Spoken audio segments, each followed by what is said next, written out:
Okay, let's begin. Let me start by asking few questions from the previous class. ఎంత గుర్తున్నాయో మీరు చెప్పడానికి try చేయండి. ఒక 3-4 days బ్రేక్ వచ్చేసింది ఎకానమీకి. Let us see what is the money market. What is the money market? Anyone can answer. Sir, less than 365 days debt maturity period ఉంటే దాన్ని money market. Sentence form చేయి. Exam లో రాయలేం కదా. The term of maturity which has less than 365 days is considered to be a money market. అంతేనా? Market అంటే టర్మా? లేదు sir, the market surplus stakeholders. చూడండి, మీకు తెలిసినా మీరు రాయలేకపోతున్నారు. Try to frame full sentence. తెలియడం వేరు, రాయడం వేరు.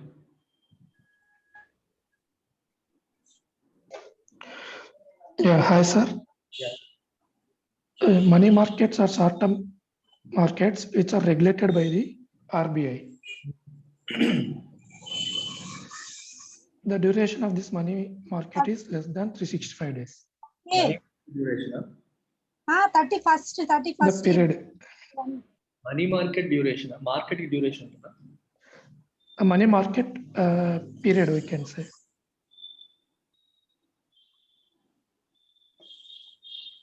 మార్కెట్ మెచ్యూరిటీ పీరియడ్ ఉండదు. అదే చెప్తున్నాను. మనీ మార్కెట్ డెట్ ఇన్స్ట్రుమెంట్స్, ఈ పదాలు రావట్లేదు మీ నోట్ నుంచి. Debt instruments with maturity less than 364 days are traded. సింపుల్గా చెప్పాలంటే అది. అసలు మీరు ఎప్పుడైనా సరే మార్కెట్ అనే పదం వచ్చినప్పుడు మీరు ఉపయోగించాల్సిన పదం ఏంటి? ఫస్ట్ ఒక క్వశ్చన్ అడుగుతాను. Is money market a financial market? Yes sir, no? yes sir. yes sir. Rajeshwari రాస్తే తప్పేమైనా ఉందా? అలా రాయొచ్చు కదా.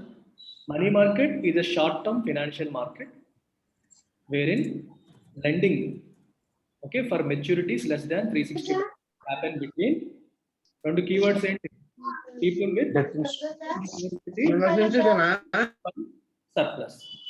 అన్ని పదాలు కలిపి ఒక డెఫినేషన్ రాస్తే ఎంత బాగుంటుంది చూసారు. Money market is a short term financial market in which lending and borrowing happen between those with fund surplus and those with fund deficit for a period less than 365 days. ఒక్క point రాస్తే సరిపోదు, అన్నీ చెప్పాలి. అలా ఏం చేసినప్పుడు మొత్తం రాయడం అలవాటు రావాలి. లేకపోతే సగం సగం మీ డెఫినేషన్స్ అన్ని వీక్ అయిపోతాయి. సగం డెఫినేషన్స్ అయిపోతాయి which will not help you. అర్థమైందా? So this is not a question of understanding, this is a question of your English.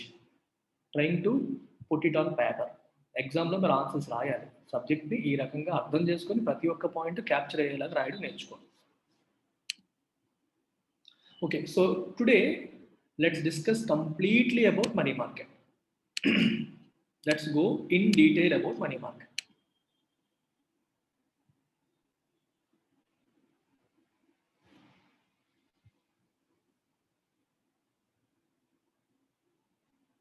Okay, very good. Let me use mic.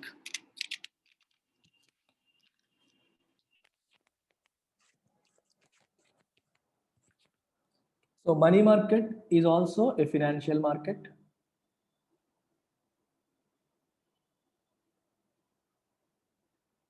It also, so since it is a financial market, it connects those with cash surplus to those with cash deficit. వాళ్ళని connect చేస్తుంది. మీరు అన్నట్టు maturity period of the instruments of the debt instruments is less than or equal to 364 days లేదా less than 365 days. ఎలా రాయాలి? ఓకేనా? Yeah, regulated by reserve Bank of India. Regulated by Reserve Bank of India. Exactly. Money markets helps to fulfill short term needs. Very good, Rajeshwari. So short term needs ని fulfill చేస్తాయి. ఇప్పుడు నేను అడుగుతాను, what is the need for money market? Money market వల్ల ఉపయోగం ఏంటి? Money market యొక్క అవసరం ఏంటి? ఎందుకు మనీ మార్కెట్ అవసరమైంది చెప్పండి. Type in your answers. Think from the point of view of industry and the government. Why do you need money markets?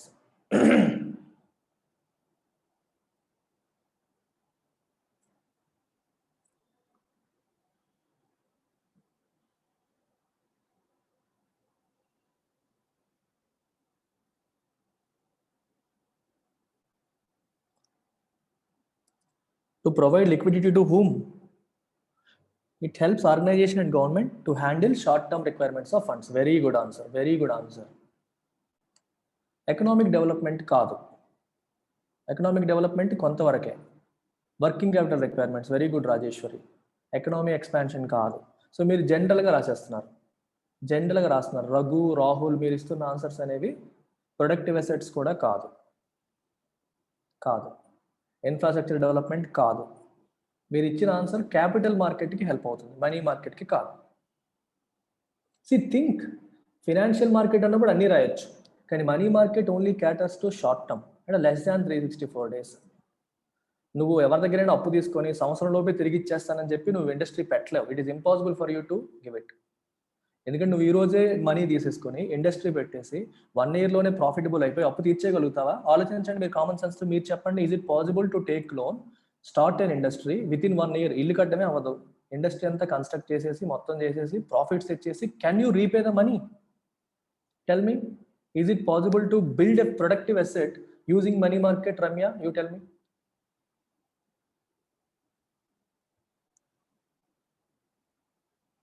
Right, అందుకే ఆలోచించాలి, టక్ మన ఆన్సర్ పెట్టకూడదు. ఓకే, మరి అలాంటప్పుడు మనీ మార్కెట్ ఎందుకు? నువ్వు ఇప్పుడు చూడండి, మీరు కామన్ సెన్స్తో ఆలోచించండి. మన ఇంట్లో కానీ ఊర్లో కానీ ఎక్కడైనా సరే నువ్వు ఒక బిజినెస్ పెట్టాలి, ఒక ఇండస్ట్రీ పెట్టాలి అన్నప్పుడు నువ్వు 5 సంవత్సరాల టైం పీరియడ్కో 3 సంవత్సరాల టైం పీరియడ్కో అప్పు తీసుకుంటావు.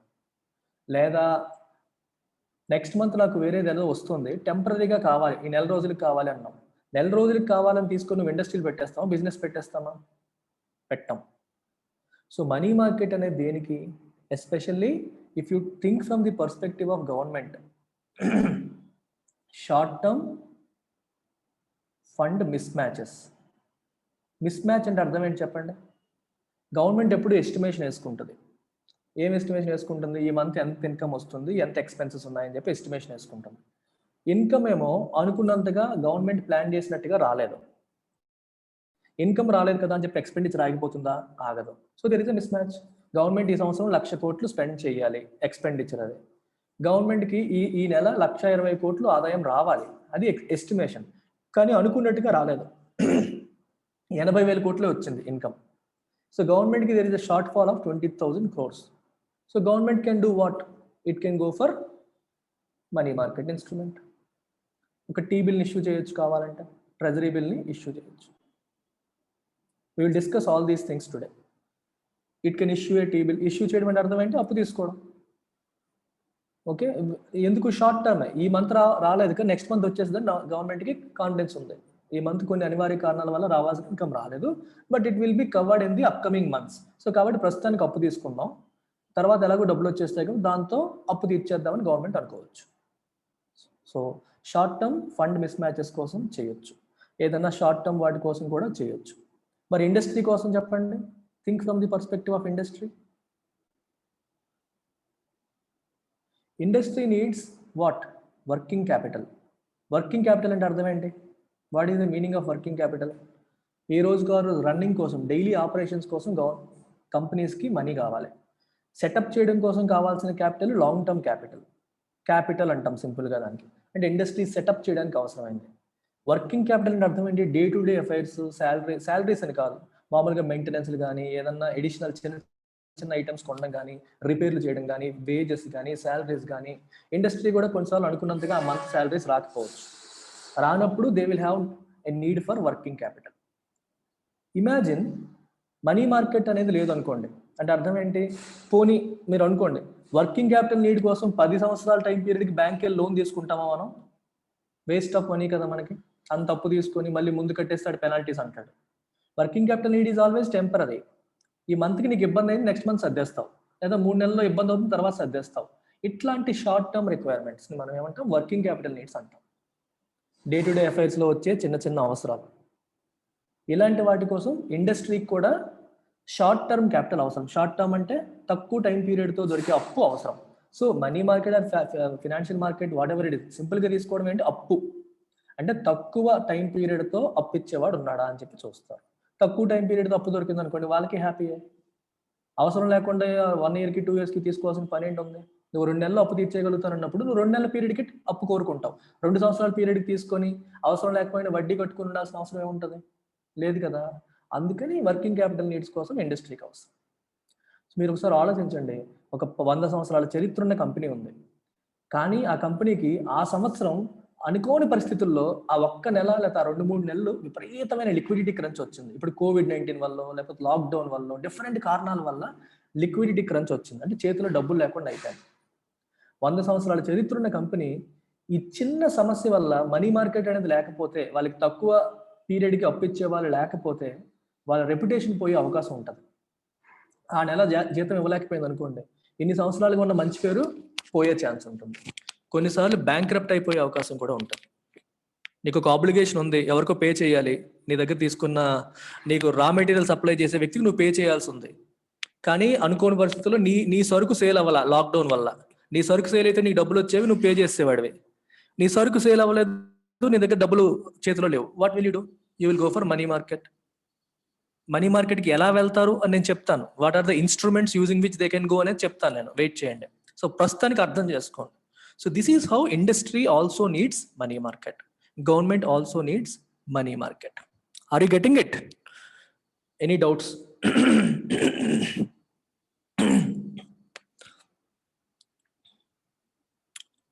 ఓకేనా? Can I move forward? Need establish అయిందా? సో మనీ మార్కెట్ ఎందుకు అన్నప్పుడు ఇన్ఫ్రాస్ట్రక్చర్ డెవలప్మెంట్ అని, ప్రొడక్టివ్ అసెట్స్ అని రాయకూడదు. Short term fund miss matches, working capital needs, short term requirements, ఈ పాయింట్ ఆఫ్ వ్యూలో రాయాలి. అలాగని చెప్పి అది ఇంపార్టెంట్ కాదా అంటే అది కూడా ఇంపార్టెంటే. ఎందుకంటే ఎవరికైనా సరే చిన్న చిన్న ప్రాబ్లమ్స్ వస్తాయి, అవి సార్ట్ అవుట్ చేయడానికి మీకు మనీ మార్కెట్ హెల్ప్ అవుతుంది. ముందుకెళ్ళనా?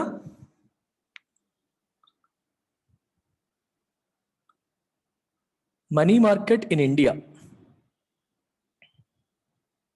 ఇండియాలో మనీ మార్కెట్ ఎలా డెవలప్ అయిందో ఒకసారి చూద్దాం.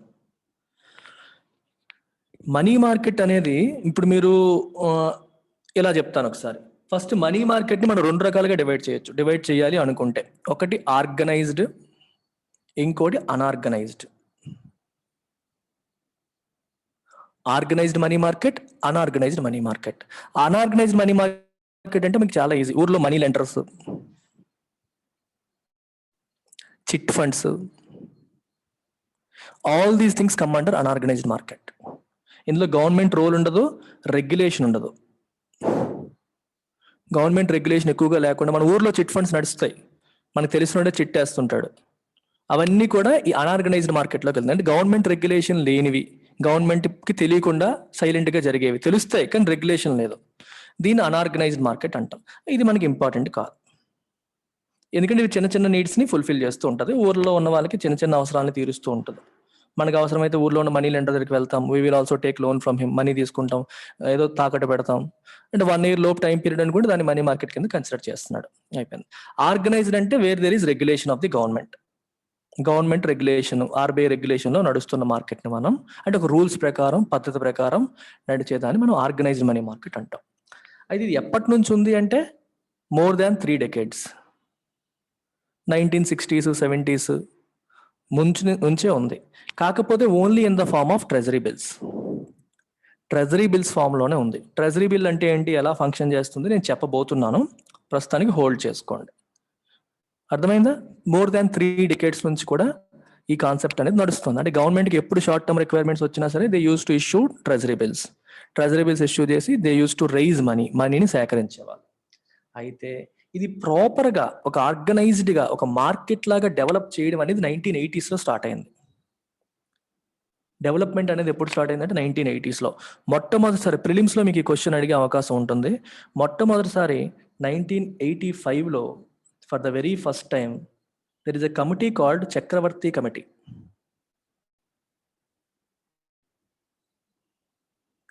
చక్రవర్తి కమిటీ ఏం చేసిందంటే it underlined the need for an organized money market. Money market మనం డెవలప్ చేయాలి, మనీ మార్కెట్ని మనం డెవలప్ చేయాలి, గవర్నమెంట్ ఇంట్రెస్ట్ తీసుకొని డెవలప్ చేయాలి, అలా వదిలేయకూడదు అని మొట్టమొదటిసారి 1985లో చక్రవర్తి కమిటీ దీని యొక్క ఇంపార్టెన్స్ని గట్టిగా నొక్కి చెప్పింది. చక్రవర్తి కమిటీ ఇది ఇంపార్టెంట్ అని చెప్పింది, కానీ ఎలా చేయాలో చెప్పలా. It did not give any blueprint. 1987లో Vaghul committee, this committee came up with a blueprint. అంటే ఎలా మనీ మార్కెట్ మనం ఎలా డెవలప్ చేయాలి, రూల్స్ ఎలా పెట్టాలి, రెగ్యులేషన్స్ ఎలా పెట్టాలి. So they gave the blue print for money market development. మనం ఎలా డెవలప్ చేయాలని చెప్పి వాళ్ళు ఒక ప్లాన్ ఆఫ్ యాక్షన్తో వచ్చారు. Got it?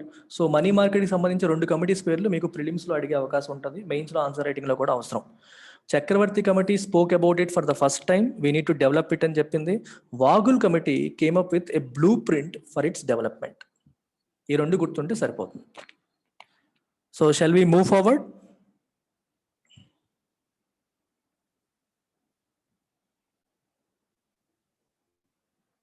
How does it function?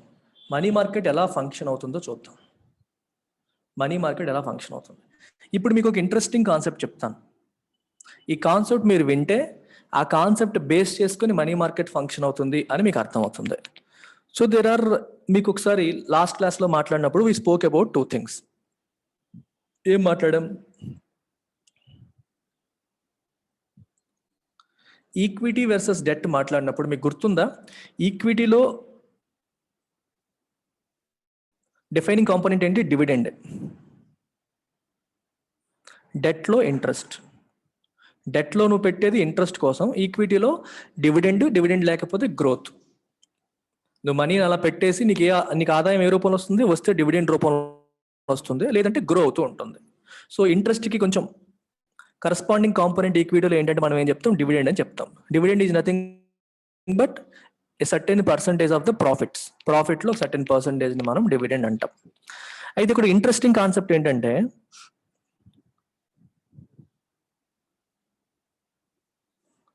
Debt మార్కెట్లో మీరు తీసుకున్నప్పుడు వీ హ్యావ్ 2 మార్కెట్స్ డెట్ మార్కెట్లో. ఏంటి? Capital, money market. Capital market, money market. Capital is greater than or equal to 365 days. Money market వచ్చేసరికి లెస్ దాన్ 365 days. ఇది మనకు తెలిసిందే. Capital మార్కెట్లో మనకు ఉండే ఆదాయ మార్గం ఏంటి? Interest rate. అంతేనా? We call it interest rate. అంటే ఎంత వడ్డీ, ఎంత అప్పు తీసుకున్నామో ఎంత వడ్డీకి అని మాట్లాడతాం. మనీ మార్కెట్కి వచ్చినప్పుడు we don't use the word interest rate. Rather than interest rate we use the word discount rate. Very good Jayashree. Money మార్కెట్కి క్యాపిటల్ మార్కెట్కి డిఫరెన్స్ అడుగుతారు ఎగ్జామ్లో. అడిగినప్పుడు మీరు చెప్పాల్సింది ఒకటి, ఇది లాంగ్ టర్మ్, ఇది షార్ట్ టర్మ్. దీని పీరియడ్ ఏమో 365 days పైన, దీని పీరియడ్ ఏమో less than 365 days. And the market operate చేసే విధానంలో కూడా డిఫరెన్స్ ఉంటుంది. It operates on the concept of coupon rate or interest rate. It operates on the concept of discount rate. Discount rate concept ఏంటి అనేది ఇప్పుడు చెప్తాను, attention pay చేయండి. ఒక టిపికల్గా టీ బిల్ అనేది ఎలా ఫంక్షన్ చేస్తుందో చెప్తే మీకు అర్థమైపోతుంది. సో మనీ మార్కెట్ ఇన్స్ట్రుమెంట్స్ అన్నీ కూడా they run on the concept of discount. గుర్తుపెట్టుకోండి. డిస్కౌంటింగ్ అనే కాన్సెప్ట్ ఇప్పుడు చెప్తాను, అటెన్షన్ పే చేసి వినండి, డౌట్ ఉంటే అడగండి అయిన తర్వాత. How does a T bill get issued? ఒక ట్రెజరీ బిల్ ఎలా ఇష్యూ అవుతుందో చూద్దాం. Let us say the treasury bill is for a face value of 25,000. అంటే ఆ బిల్ వాల్యూ ఎంత? 25,000. And for a period 91 days. Maturity period అంతా 91 days.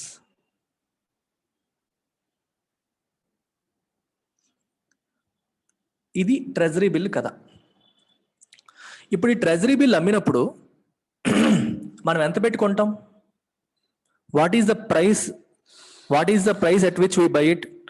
Are you going to pay 25,000 to buy it? No. Treasury బిల్కి బాండ్కి difference అదే. Treasury బిల్కి బాండ్కి difference అదే. బాండ్ కొన్నప్పుడు we buy with face value. Face value ఎంత అంటే అంత పెట్టి కొంటాం. కానీ ఇక్కడ ట్రెజరీ బిల్ కొనేటప్పుడు మనం we buy with a fee or price of less than 25,000. Let us assume 24,500 అనుకోండి, ఎగ్జాంపుల్కి చెప్తున్నాను. 24,500 అనేది ఎగ్జాక్ట్ ఫిగర్ కాదు అనుకోండి, ఇది బయింగ్ ప్రైస్ అనుకోండి. ఈ ప్రైస్ పెట్టి కొంటావు, ఈ రోజు కొన్నావు, 91 days తర్వాత నీకు ఎంత వస్తుంది?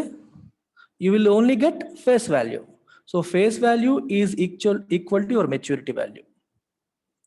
ఫేస్ వాల్యూ ఎంతైతే ఉందో 25,000, that becomes your maturity value. Maturity value అంటే 91 రోజుల తర్వాత నీకు వచ్చే మనీ ఎంత? 25,000. సో ఈ రెండింటికి ఉన్న డిఫరెన్స్ ఏంటి? 500. ఈ 500 ఈజ్ యువర్ ప్రాఫిట్. ఈ 500 నీకు వచ్చిన income. This is your income. ఇప్పుడు మనం క్యాలిక్యులేట్ చేసినప్పుడు ఎలా క్యాలిక్యులేట్ చేయాలి? 500 అపాన్ వాట్? నువ్వు ఎంత ఇన్వెస్ట్ చేసావు? 24,500 ఇన్వెస్ట్ చేసావు. 24,500 మీద నీకు 500 వచ్చింది. ఎన్నాళ్ళకి? 91 daysకి. 91 daysకి. దాన్ని బట్టి మీరు ఇంట్రెస్ట్ రేట్ క్యాలిక్యులేట్ చేస్తారు. That rate is called discount rate. Are you getting it? ఎవరికైనా డౌట్ ఉంటే అడగండి.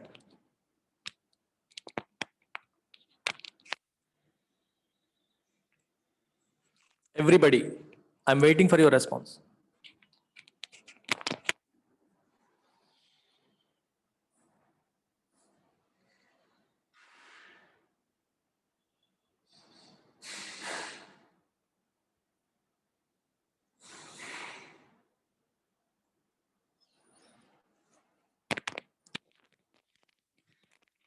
Right, very good.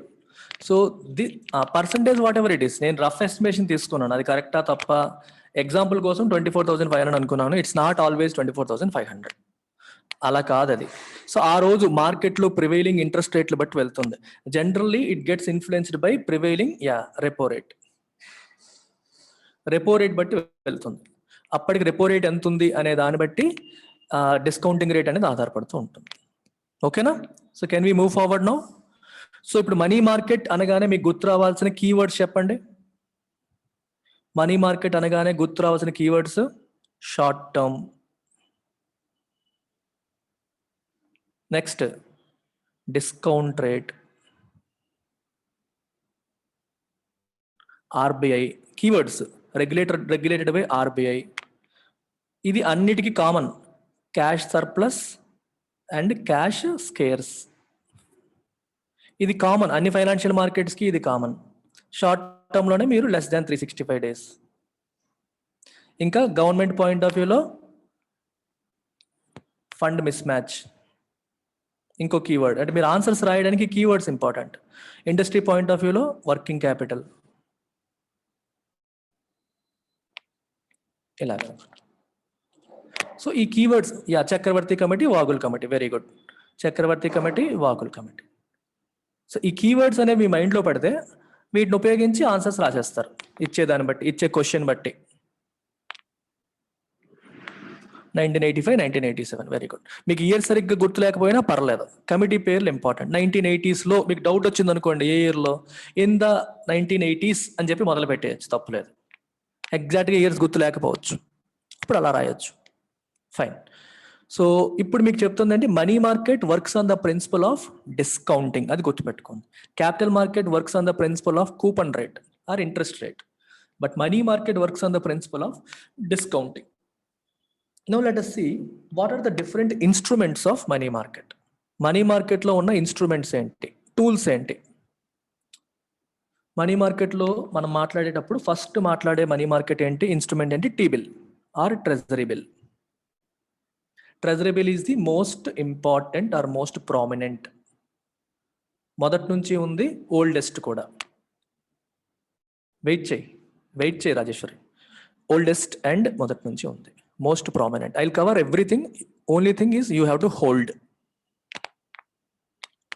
చేయండి, అన్నీ చెప్తాను. Most prominent one is treasury bill. It is issued by, treasury bill గురించి చెప్పినప్పుడు ఎవరు ఇష్యూ చేస్తారు? RBI on behalf of government అని రాయొచ్చు, లేదా గవర్నమెంట్ అని రాసిన తప్పేం లేదు.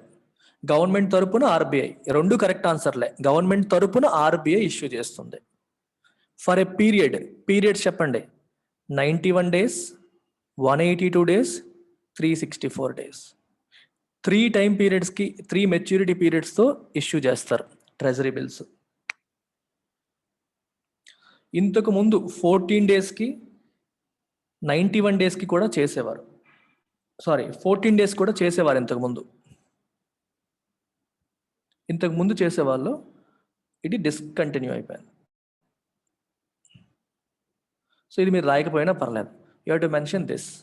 Treasury bills are issued for maturity periods of 91 days, 182 days and 364 days. By whom? Government. Which government? State government or central government? Central government, not state government. State governments treasury bills issue చేయవు, only central గవర్నమెంట్సే issue చేస్తాయి. ఇది మీరు గుర్తుపెట్టుకోవాలి. Okay, money ఇప్పుడు treasury bill యొక్క ఉపయోగం ఏంటి? Treasury bill ఎలా ఫంక్షన్ అవుతుంది నేను ఆల్రెడీ చెప్పేశాను. It works on the principle of discounting ప్రిన్సిపల్తో వర్కౌట్ అవుతుంది. So there is a face value, there is a maturity period, there is a discount rate. Discount rate ఎంత ఉందో అంత రేటుకి నువ్వు కొంటావు. 5% డిస్కౌంట్ ఉందనుకోండి, తగ్గించుకొని ఆ ప్రైస్కి కొని తర్వాత మెచ్యూరిటీ అయినప్పుడు ఫేస్ వాల్యూ ఎంత ఉంటే అంత పెట్టి మనం రిడీమ్ చేసుకోవచ్చు. ట్రెజరీ బిల్స్ ఎవరు ఇష్యూ చేస్తారు? గవర్నమెంట్. ఎందుకోసం? Short term fund mismatches వచ్చినప్పుడు దాన్ని సార్ట్ అవుట్ చేయడం కోసం గవర్నమెంట్ దీన్ని ఇష్యూ చేస్తుంది. ఓకే, ఇంకా what else can you right?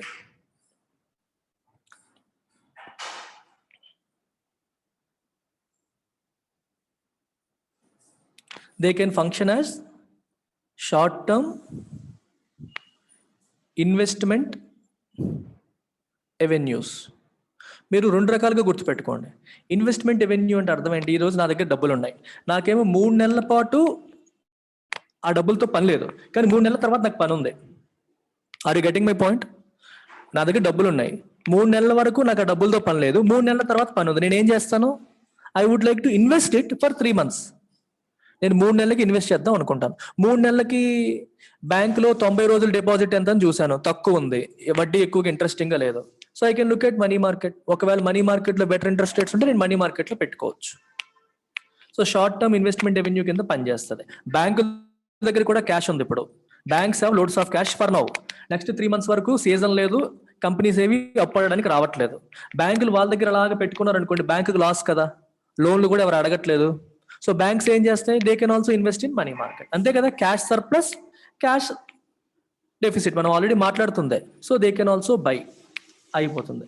ఇక్కడ ఇంకొక పాయింట్ మీకు వస్తుంది. Have you heard of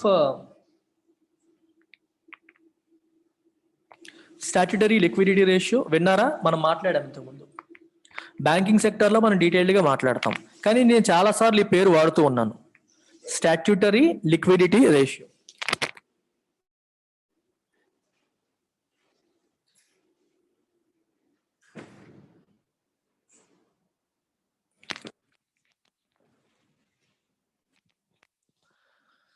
statutory liquidity ratio అంటే అర్థం ఏంటంటే, బ్యాంక్స్ వాళ్ళ దగ్గర ఉన్న డిపాజిట్స్ లో, ఇవన్నీ మనం బ్యాంకింగ్ సెక్టర్లో డీటెయిల్గా మాట్లాడదాం.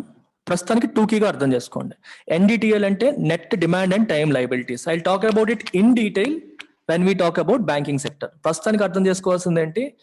వాళ్ళ డిపాజిట్స్, నికరంగా వాళ్ళ దగ్గర ఉన్న డిపాజిట్స్ లో certain percentage they have to maintain in liquid assets. Liquid assets లో మెయింటైన్ చేయాలి. బ్యాంకులు వాళ్ళ దగ్గర ఉన్న డబ్బులన్నీ తీసుకొచ్చి లోన్లు ఇచ్చేయకూడదు. 100 కోట్లు డిపాజిట్ల రూపంలో సేకరించాం అనుకోండి, 100 కోట్లు కూడా లోన్ల రూపంలో ఇవ్వకూడదు. బఫర్ మెయింటైన్ చేయాలి. మొత్తం అంతా ఇచ్చేయకుండా, ఎవరో మొన్న అడిగారు, అందరూ అప్పు తీసుకున్న వాళ్ళందరూ డిపాజిట్లు చేసిన వాళ్ళందరూ ఒకేసారి వచ్చేస్తే ఎలా సార్ అని. ఇట్లాంటి ప్రాబ్లమ్స్ వస్తాయి. అందుకని you have to maintain some buffer. తీసుకున్నంతా కూడా ఇచ్చేయకూడదు, కొంత మనీని పక్కన పెట్టుకోవాలి. మ్యూచువల్ ఫండ్ చెప్పినప్పుడు ఎవరు అన్నారు చూడండి, అడిగారు కదా, అందరూ ఒకేసారి రిడీమ్ చేస్తే ఎలాగని. ఇట్లాంటి ఇష్యూస్ రావచ్చు, రైట్? సో కొంత మనీని పక్కన పెట్టాలి. ఇది ఆర్బీఐ నార్మ్స్. ఆర్బీఐ దానికి ఏముంటుందంటే స్టాట్యుటరీ లిక్విడిటీ రేషియో ఉంటుంది. So you have to keep some amount of money in the form of liquid assets. Liquid assets కింద ట్రెజరీ బిల్స్ కూడా క్వాలిఫై అవుతాయి. Treasury bills also qualify as liquid assets. అంటే ఒక బ్యాంక్కి let us say 100 crores deposit సేకరించినప్పుడు 18% SLR అని చెప్పి government mention చేసింది అనుకోండి, ఆర్బీఐ చెప్తుంది ఎస్ఎల్ఆర్ ఎంత అని, అంటే ఏం చేయాలి, 18 crores లిక్విడ్ అసెట్స్ లో స్టోర్ చేయాలి. సో లిక్విడ్ అసెట్స్ అంటే it can put it in gold, it can put it in the form of cash రూపంలో వేరేగా ఉంచొచ్చు, లేదా it can also put it in the form of T bill. T bill ఒకటేనా అంటే ఇంకా ఉన్నాయి, వస్తాయి, నెక్స్ట్ వచ్చేవి కూడా. ప్రతి ఇన్స్ట్రుమెంట్ వచ్చినప్పుడు నేను చెప్తాను అది ఎస్ఎల్ఆర్ రిక్వైర్మెంట్ లో క్వాలిఫై అవుతుందా అవ్వదా. ఎస్ఎల్ఆర్ క్వాలిఫై అవుతుందంటే దాంట్లో కూడా పెట్టుకోవచ్చు అని అర్థం. ఎస్ఎల్ఆర్ కి టీ బిల్ క్వాలిఫై అవుతుందా, ఎస్ క్వాలిఫై అవుతుంది. అంటే మీకు ఇందాక చెప్పాను, బ్యాంకులు అనేవి డబ్బులున్నాయి ఇన్వెస్ట్మెంట్ పాయింట్ ఆఫ్ వ్యూలోనే పెట్టాలని లేదు, రెగ్యులేటరీ పాయింట్ ఆఫ్ వ్యూలో కూడా ఇన్వెస్ట్ చేస్తాయి. Are you getting it? Regulatory point of వ్యూలో వాళ్ళు ఖచ్చితంగా పెట్టాలి. So they will be forced, వారికి వేరే ఆప్షన్ లేదు, ఖచ్చితంగా ట్రీ బిల్స్ లో పెట్టాల్సి వస్తుంది. ఒకటి regulation, cash surplus, cash scarcity point of వ్యూలోనే కాకుండా బై వే ఆఫ్ రెగ్యులేషన్ కూడా ట్రెజరీ బిల్స్ లో ఇన్వెస్ట్ చేస్తారు. సో ట్రెజరీ బిల్స్ రాసేటప్పుడు మీరు ఈ పాయింట్ కూడా రాయాలి. They also serve or they also qualify as instruments for SLR requirements for banks. SLR requirements కూడా క్వాలిఫై అవుతాయి. సో డబ్బులు ఉన్నవాడు సేవ్ చేసుకోవడానికే కాదు, రెగ్యులేటరీ పర్పస్ కోసం కూడా దీంట్లో ఇన్వెస్ట్ చేస్తారు అనేది ఇక్కడ వస్తుంది. Is it clear or not?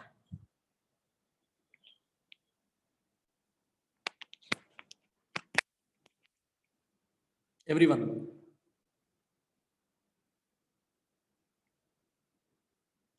Okay. Now let's move to second category. Cash management bill.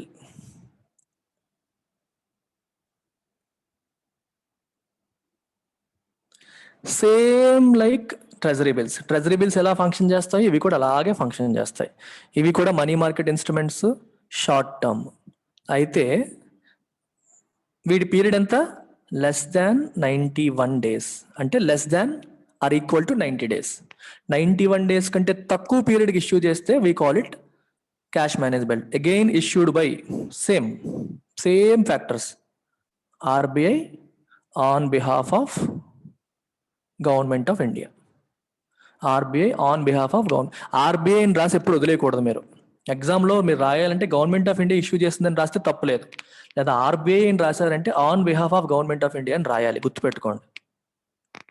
Government తరపున చేస్తుంది ఆర్బీఐ, ఆర్బీఐకి వేరే పని ఏమీ లేదు, చేయాల్సిన పని లేదు. Because RBI is the debt manager of government of India. Government of India యొక్క అప్పులు వీటన్నిటిని చూసుకునే బాధ్యత ఆర్బీఐదే. సో కాబట్టి చేస్తుంది. ఇది కూడా సేమ్ కాన్సెప్ట్, 91 days కంటే తక్కువ పీరియడ్కి ఇష్యూ చేస్తారు వీటి. సో ఇది కూడా ultra short term requirements. Fund mismatches, ultra short term fund mismatches వచ్చినప్పుడు చేస్తారు. నెగోషియబుల్ అనే పాయింట్ కూడా రాసుకోండి కావాలంటే. So these are negotiable and tradable. అంటే వీటికి సెకండరీ మార్కెట్ అనేది ఉంటుంది. ఈ రోజు నువ్వు ఒక ట్రెజరీ బిల్ కొనుక్కున్నావు, ట్రెజరీ బిల్ ఇవాళ కొనుక్కున్నాక 91 days నేను వెయిట్ చేయాలంటే వెయిట్ చేయక్కర్లా, మధ్యలో నువ్వు అమ్మేయచ్చు. మనీ మార్కెట్లో కూడా సెకండరీ మార్కెట్ ఉంటుంది. So you can cell it to someone else. Further discounting జరుగుతుంది, సెకండ్ టైం డిస్కౌంటింగ్ అవుతుంది. అప్పుడు నువ్వు ఎంత కొన్నావో దానికంటే నీకు ఆల్రెడీ కొంత వడ్డీ నీకు ఎక్కువ అయి ఉంటుంది కదా, దాన్ని బట్టి నువ్వు అమ్మేస్తావు. ఓకేనా? So they are tradable. అంటే ఇప్పుడు చూడండి, ఇప్పుడు ఎవరైనా కొంటే అంతవరకు ఉంచేయాలా అంటే ఉంచక్కర్లా. స్టాక్ మార్కెట్లో మనం షేర్ కొనేసి ఎలాగైతే అమ్మేస్తామో, డెట్ మార్కెట్లో కూడా బాండ్ కొనేసి అమ్మేయచ్చు. బాండ్స్ ఎలా ట్రేడ్ అవుతాయి అని మీకు చెప్పాను, ఈల్డ్ అనే కాన్సెప్ట్ చెప్పాను, గుర్తుందా?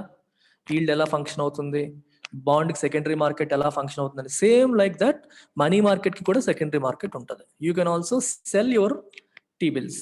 ఇష్యూ చేసినప్పుడు కొనడమే కాదు, మధ్యలో కూడా you can sell. So they are tradable and negotiable అని చెప్పి రాయొచ్చు. అలాగే క్యాష్ మేనేజ్మెంట్ బిల్ కూడా యూ కెన్ సెల్. ఇది అల్ట్రా షార్ట్ టర్మ్ రిక్వైర్మెంట్ కోసం గవర్నమెంట్ ఆఫ్ ఇండియా ఇష్యూ చేస్తూ ఉంటుంది. చిన్న చిన్న రిక్వైర్మెంట్స్ కోసం, సడన్ గా వచ్చే వాటి కోసం ఇష్యూ చేస్తూ ఉంటుంది. Again, these are also discounted instruments.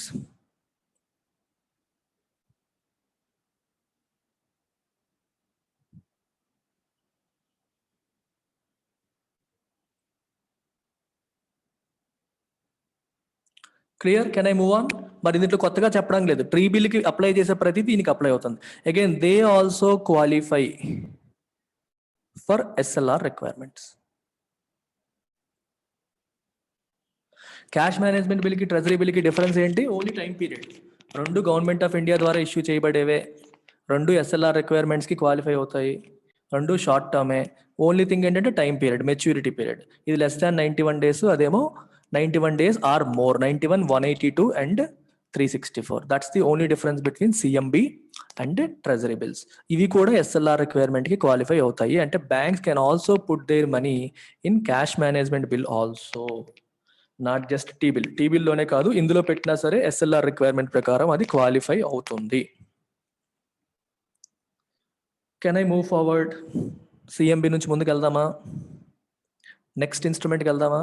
Yes, let's move to next instrument called certificate of deposit.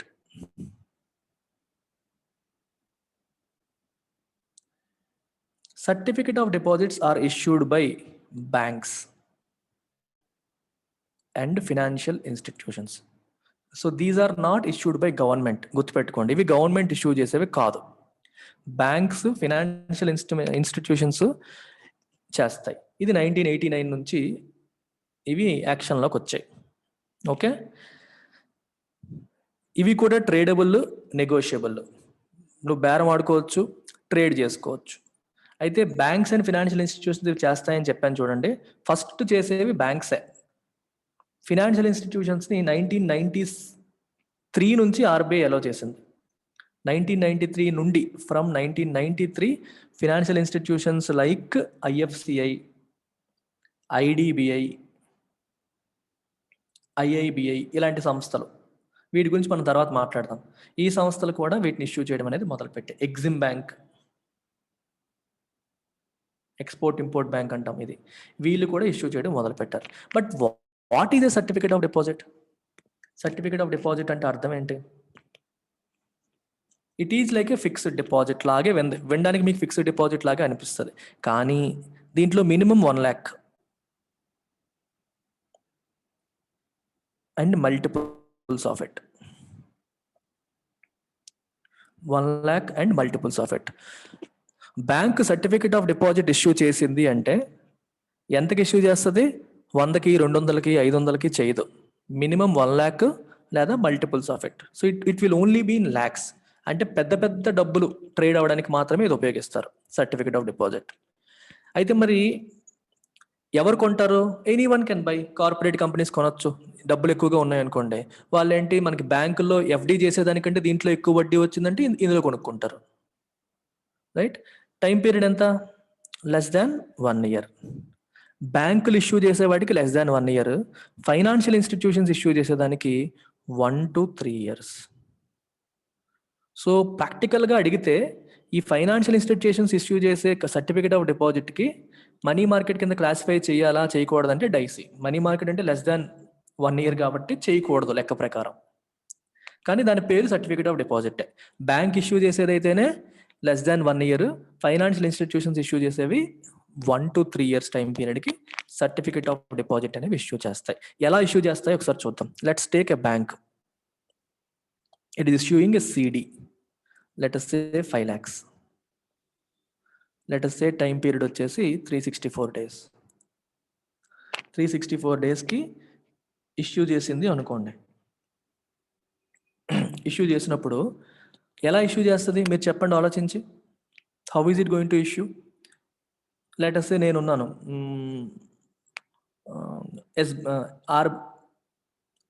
Reliance ఉంది, Reliance wants to buy this. ఇప్పుడు రిలయన్స్ ఇది కొన్నప్పుడు ఎంత పెట్టుకుంటుంది? How much will Reliance pay and by it? Very good Rahul. ఆ discount rate అనేది మర్చిపోకూడదు ఎప్పుడు కూడా. Never ever forget the concept of discount rate.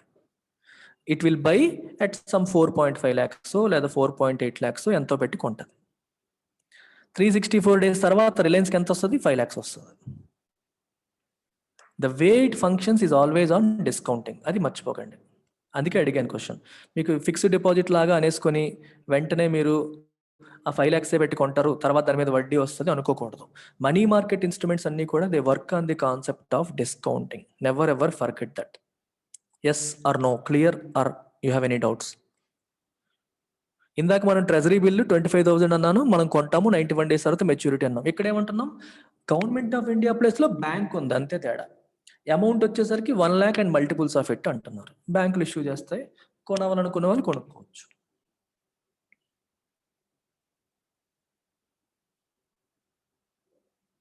ఇప్పుడు బ్యాంక్ ఏం చేస్తుంది ఇక్కడ? What is bank doing? Is bank giving money or taking money? Bank is raising money, మనీని సేకరిస్తుంది. బ్యాంక్ అప్పు తీసుకుంటుంది. బ్యాంక్ యాక్చువల్గా అప్పు తీసుకుంటుంది. బ్యాంక్ ఎందుకు అప్పు తీసుకుంటుంది ఆలోచించండి.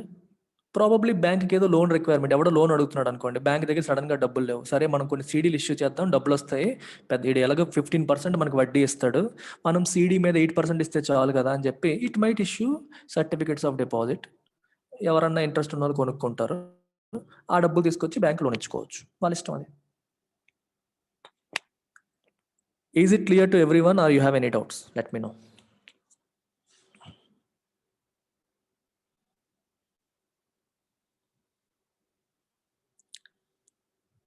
అదే చెప్తున్నాను, ఇండివిజువల్స్ కెన్ బై అంటే these markets are not developed. Individuals can buy, కానీ మనకు తెలియదు ఎక్కడికి వెళ్ళాలి, ఎవరి దగ్గర కొనాలి అనేది మనకు క్లారిటీ లేదు. These markets are not well developed for retail participation. ఎక్కువగా ఫైనాన్షియల్ ఇన్స్టిట్యూషన్స్, కార్పొరేట్స్ ఎక్కువగా పార్టిసిపేట్ చేస్తాయి. ఇండివిజువల్స్ కొనకూడదని రూల్ ఏమీ లేదు. Everybody can participate, but we don't have access. మనకి అది మార్కెట్ బిల్డ్ కావాలి అంటే, మనకి ఇక్కడ నేను లాగిన్ అయిపోయి కొనేస్తానా, ఇంకా అంత సాఫ్ట్వేర్ బిల్డ్ చేయలేదు, మార్కెట్ బిల్డ్ చేయలేదు. అందుకే ఇప్పుడు మనీ మార్కెట్లో ఎక్కువగా ఫంక్షన్ చేస్తున్నవని ఫైనాన్షియల్ ఇన్స్టిట్యూషన్స్, కార్పొరేట్స్, గవర్నమెంట్, వీళ్ళే వాళ్ళు ఫంక్షన్ చేస్తూ ఉంటారు. ఇండివిజువల్స్ ఎక్కువగా ఆపరేట్ చేయట్లేదు ప్రస్తుతానికి. అర్థమైందా? సర్టిఫికేట్ ఆఫ్ డిపాజిట్ అనేది మార్కెట్, ప్రతిది కూడా మార్కెట్, డిమాండ్ అండ్ సప్లై. ఎవరు డిసైడ్ చెయ్యరు. గుర్తుపెట్టుకోండి Rajeshwari, no one decides, market decides everything. The only thing that gets decided is repo rate. ఒక్క రెపో రేట్ మాత్రమే Reserve Bank of India decide చేస్తుంది. Repurchase rate అంటాం, అదొక్కటే డిసైడ్ చేస్తుంది. We will talk about repo rate also. Repo rate is also a money market instrument, will talk about it. అదొక్కటే decide అవుతుంది, rest everything is market determined. ఇప్పుడు ఒక simple example Rajeshwari, నేను మళ్ళీ అడుగుతున్నాను, మీరు థియరిటికల్ గా చదువుతున్నారు, ఎకానమీని ప్రాక్టికల్ గా చదవాలి. ఎవరు డిసైడ్ చేస్తారు అనే పాయింట్ ఎప్పుడు నడవదు. మన ఊర్లో నువ్వు వెళ్ళావు, ఒక ఆయన దగ్గరికి వెళ్ళి అడిగితే నాకు వడ్డీ అప్పు కావాలని అడిగితే ఆయన అంటాడు 3 రూపాయలు వడ్డీ ఇస్తేగా నేను ఇవ్వను అంటాడు. సరే, ఊర్లో ఇంకెవ్వరూ లేరు నీకు అప్పిచ్చేవాళ్ళు, నీకు ఇంకెవరూ తెలీదు, నీకెవ్వరూ అప్పిచ్చేవాళ్ళు లేరు, కానీ విపరీతమైన రిక్వైర్మెంట్ ఉంది. అప్పుడు నువ్వేం చేస్తావు? 3 రూపాయల వడ్డీ అయినా తీసుకుంటావు, అక్కడ భవిష్యత్తు పోతుందనో ఏదో కారణానికి తీసుకుంటాం. ఇక్కడ ఏం జరుగుతుంది? Supply and demand mismatch. Demand ఉంది, సప్లై లేదు. There is only 1 person giving money lending చేస్తుంది, ఒక్కడే చేస్తున్నాడు. లెట్ us assume అదే ఊర్లో ఇంకొకడు 2 రూపాయలకి ఇస్తాను అని చెప్పి రెడీగా ఉన్నాడు అనుకో. అప్పుడు 3 రూపాయలు అతను డిసైడ్ చేయగలుగుతాడా? నేను 3 రూపాయలే ఇస్తానని నిలబడిపోగలుగుతాడా? నిలబడలేడు. He will have to cut down his interest rate. ఆయన లేకపోతే ఇంకోటి ఉన్నాడు కదా అటు వెళ్తారు. అలా 10 మంది వచ్చారు అనుకో, వాళ్ళకి పోటీ వస్తుంది. పోటీ వచ్చి ఇంకొంతమంది ₹1.5 వడ్డీకి ఇస్తారు, ₹1.30 ఇస్తారు, ₹1.50 ఇచ్చే వాళ్ళు కూడా వస్తారు. ఎందువల్ల? సప్లై పెరిగింది. సప్లై పెరిగినప్పుడు ఏమవుతుంది? నీకు వడ్డీ రేటు తగ్గింది. అంటే ఇచ్చే వాళ్ళు పెరిగినప్పుడు ఆటోమేటిక్గా వడ్డీ రేటు తగ్గుతుంది. ఇచ్చే వాళ్ళు తక్కువ, కొనే వాళ్ళు ఎక్కువ ఉన్నప్పుడు వడ్డీ రేటు పెరుగుతుంది. Common sense, use common sense. మీరు ఎప్పుడు కూడా, ఒక village is a microcosm of the country యొక్క మీనియేచర్ వెర్షన్ కింద విలేజ్ పనిచేస్తుంది. అందుకే మన ఊర్లో నేను ఎక్కువ ఎగ్జాంపుల్స్ అవే ఇస్తాను. మన ఊర్లో ఉన్న ఎగ్జాంపుల్ మీరు వాడితే దాన్ని నేషన్కి అప్లై చేయొచ్చు. అర్థమైందా? సో ఎప్పుడైనా సరే ఎవరు డిసైడ్ చేస్తారు అనే క్వశ్చన్ ఎప్పుడు ఉండదు, మార్కెట్ డిటర్మైన్ చేస్తుంది. It's not a person, market. Stock market price ఎవరు డిసైడ్ చేస్తారు? ఎవరో డిసైడ్ చేస్తే అది స్టాక్ మార్కెట్ అవ్వదు, అది సెకండరీ మార్కెట్ అవ్వదు. ల్యాండ్ రేట్ ఎవరు డిసైడ్ చేస్తారు? మార్కెట్ డిటర్మైన్ చేస్తుంది. నేను ఈ రోజు వెళ్ళి చెప్పొచ్చు, నేను 10 కోట్లు ఇస్తేనే నేను ల్యాండ్ అమ్ముతానని, కానీ మార్కెట్ రేట్లు మన మార్కెట్ రేట్ అంటాం. అంటే అక్కడ ఉన్న సప్లై డిమాండ్ ఫోర్సెస్ బట్టి మనకు తెలుస్తుంది. అక్కడ 2 కోట్లకి మించి వెళ్ళదంటే ఎవరు కొంటాడు? నువ్వు చెప్పొచ్చు, యూ మైట్ డిసైడ్ నేను 10 కోట్లకే అమ్ముతానని, కానీ ఎవరు కొంటారు నీ దగ్గర? ఎవరు కొనరు.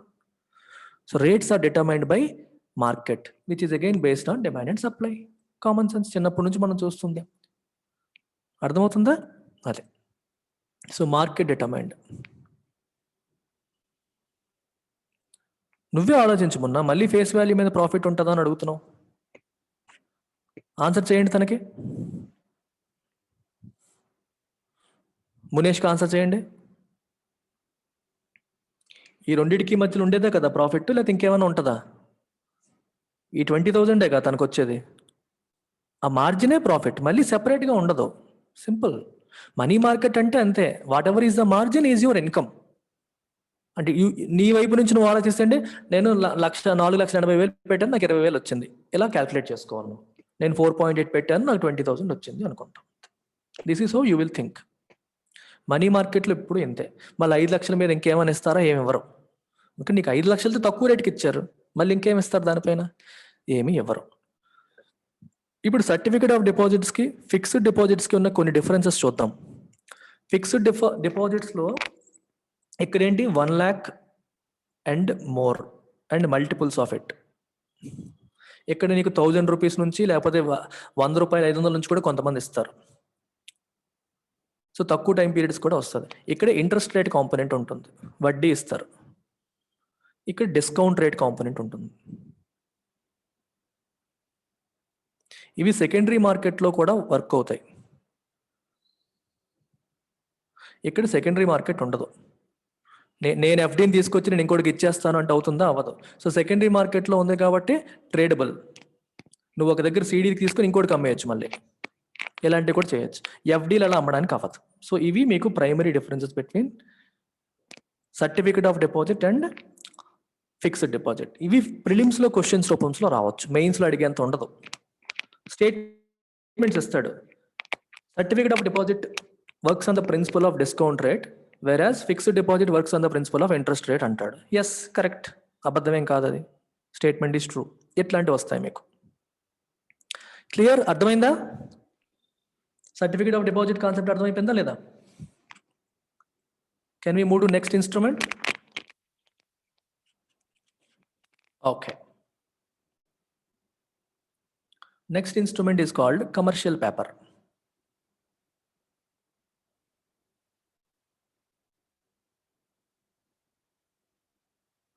What is this concept of commercial paper? Corporates. Very good. Commercial papers ఎవరు ఇష్యూ చేస్తారు? మనం ముందే మాట్లాడాం. మనీ మార్కెట్ అనేది గవర్నమెంట్కి ఉపయోగపడుతుంది మరియు ఇండస్ట్రీకి కూడా ఉపయోగపడుతుందని. మరి కార్పొరేట్స్ కూడా అవసరం ఉంటుందని ముందే మాట్లాడాం కదా. Exactly. So corporates issued by corporates, companies లేదా కార్పొరేట్స్ లేదా ఇండస్ట్రీస్ ఇవి ఇష్యూ చేస్తాయి. 1990s నుంచి ఇవి మీకు యాక్టివిటీలో ఉన్నాయి. Commercial papers are in action since 1990s.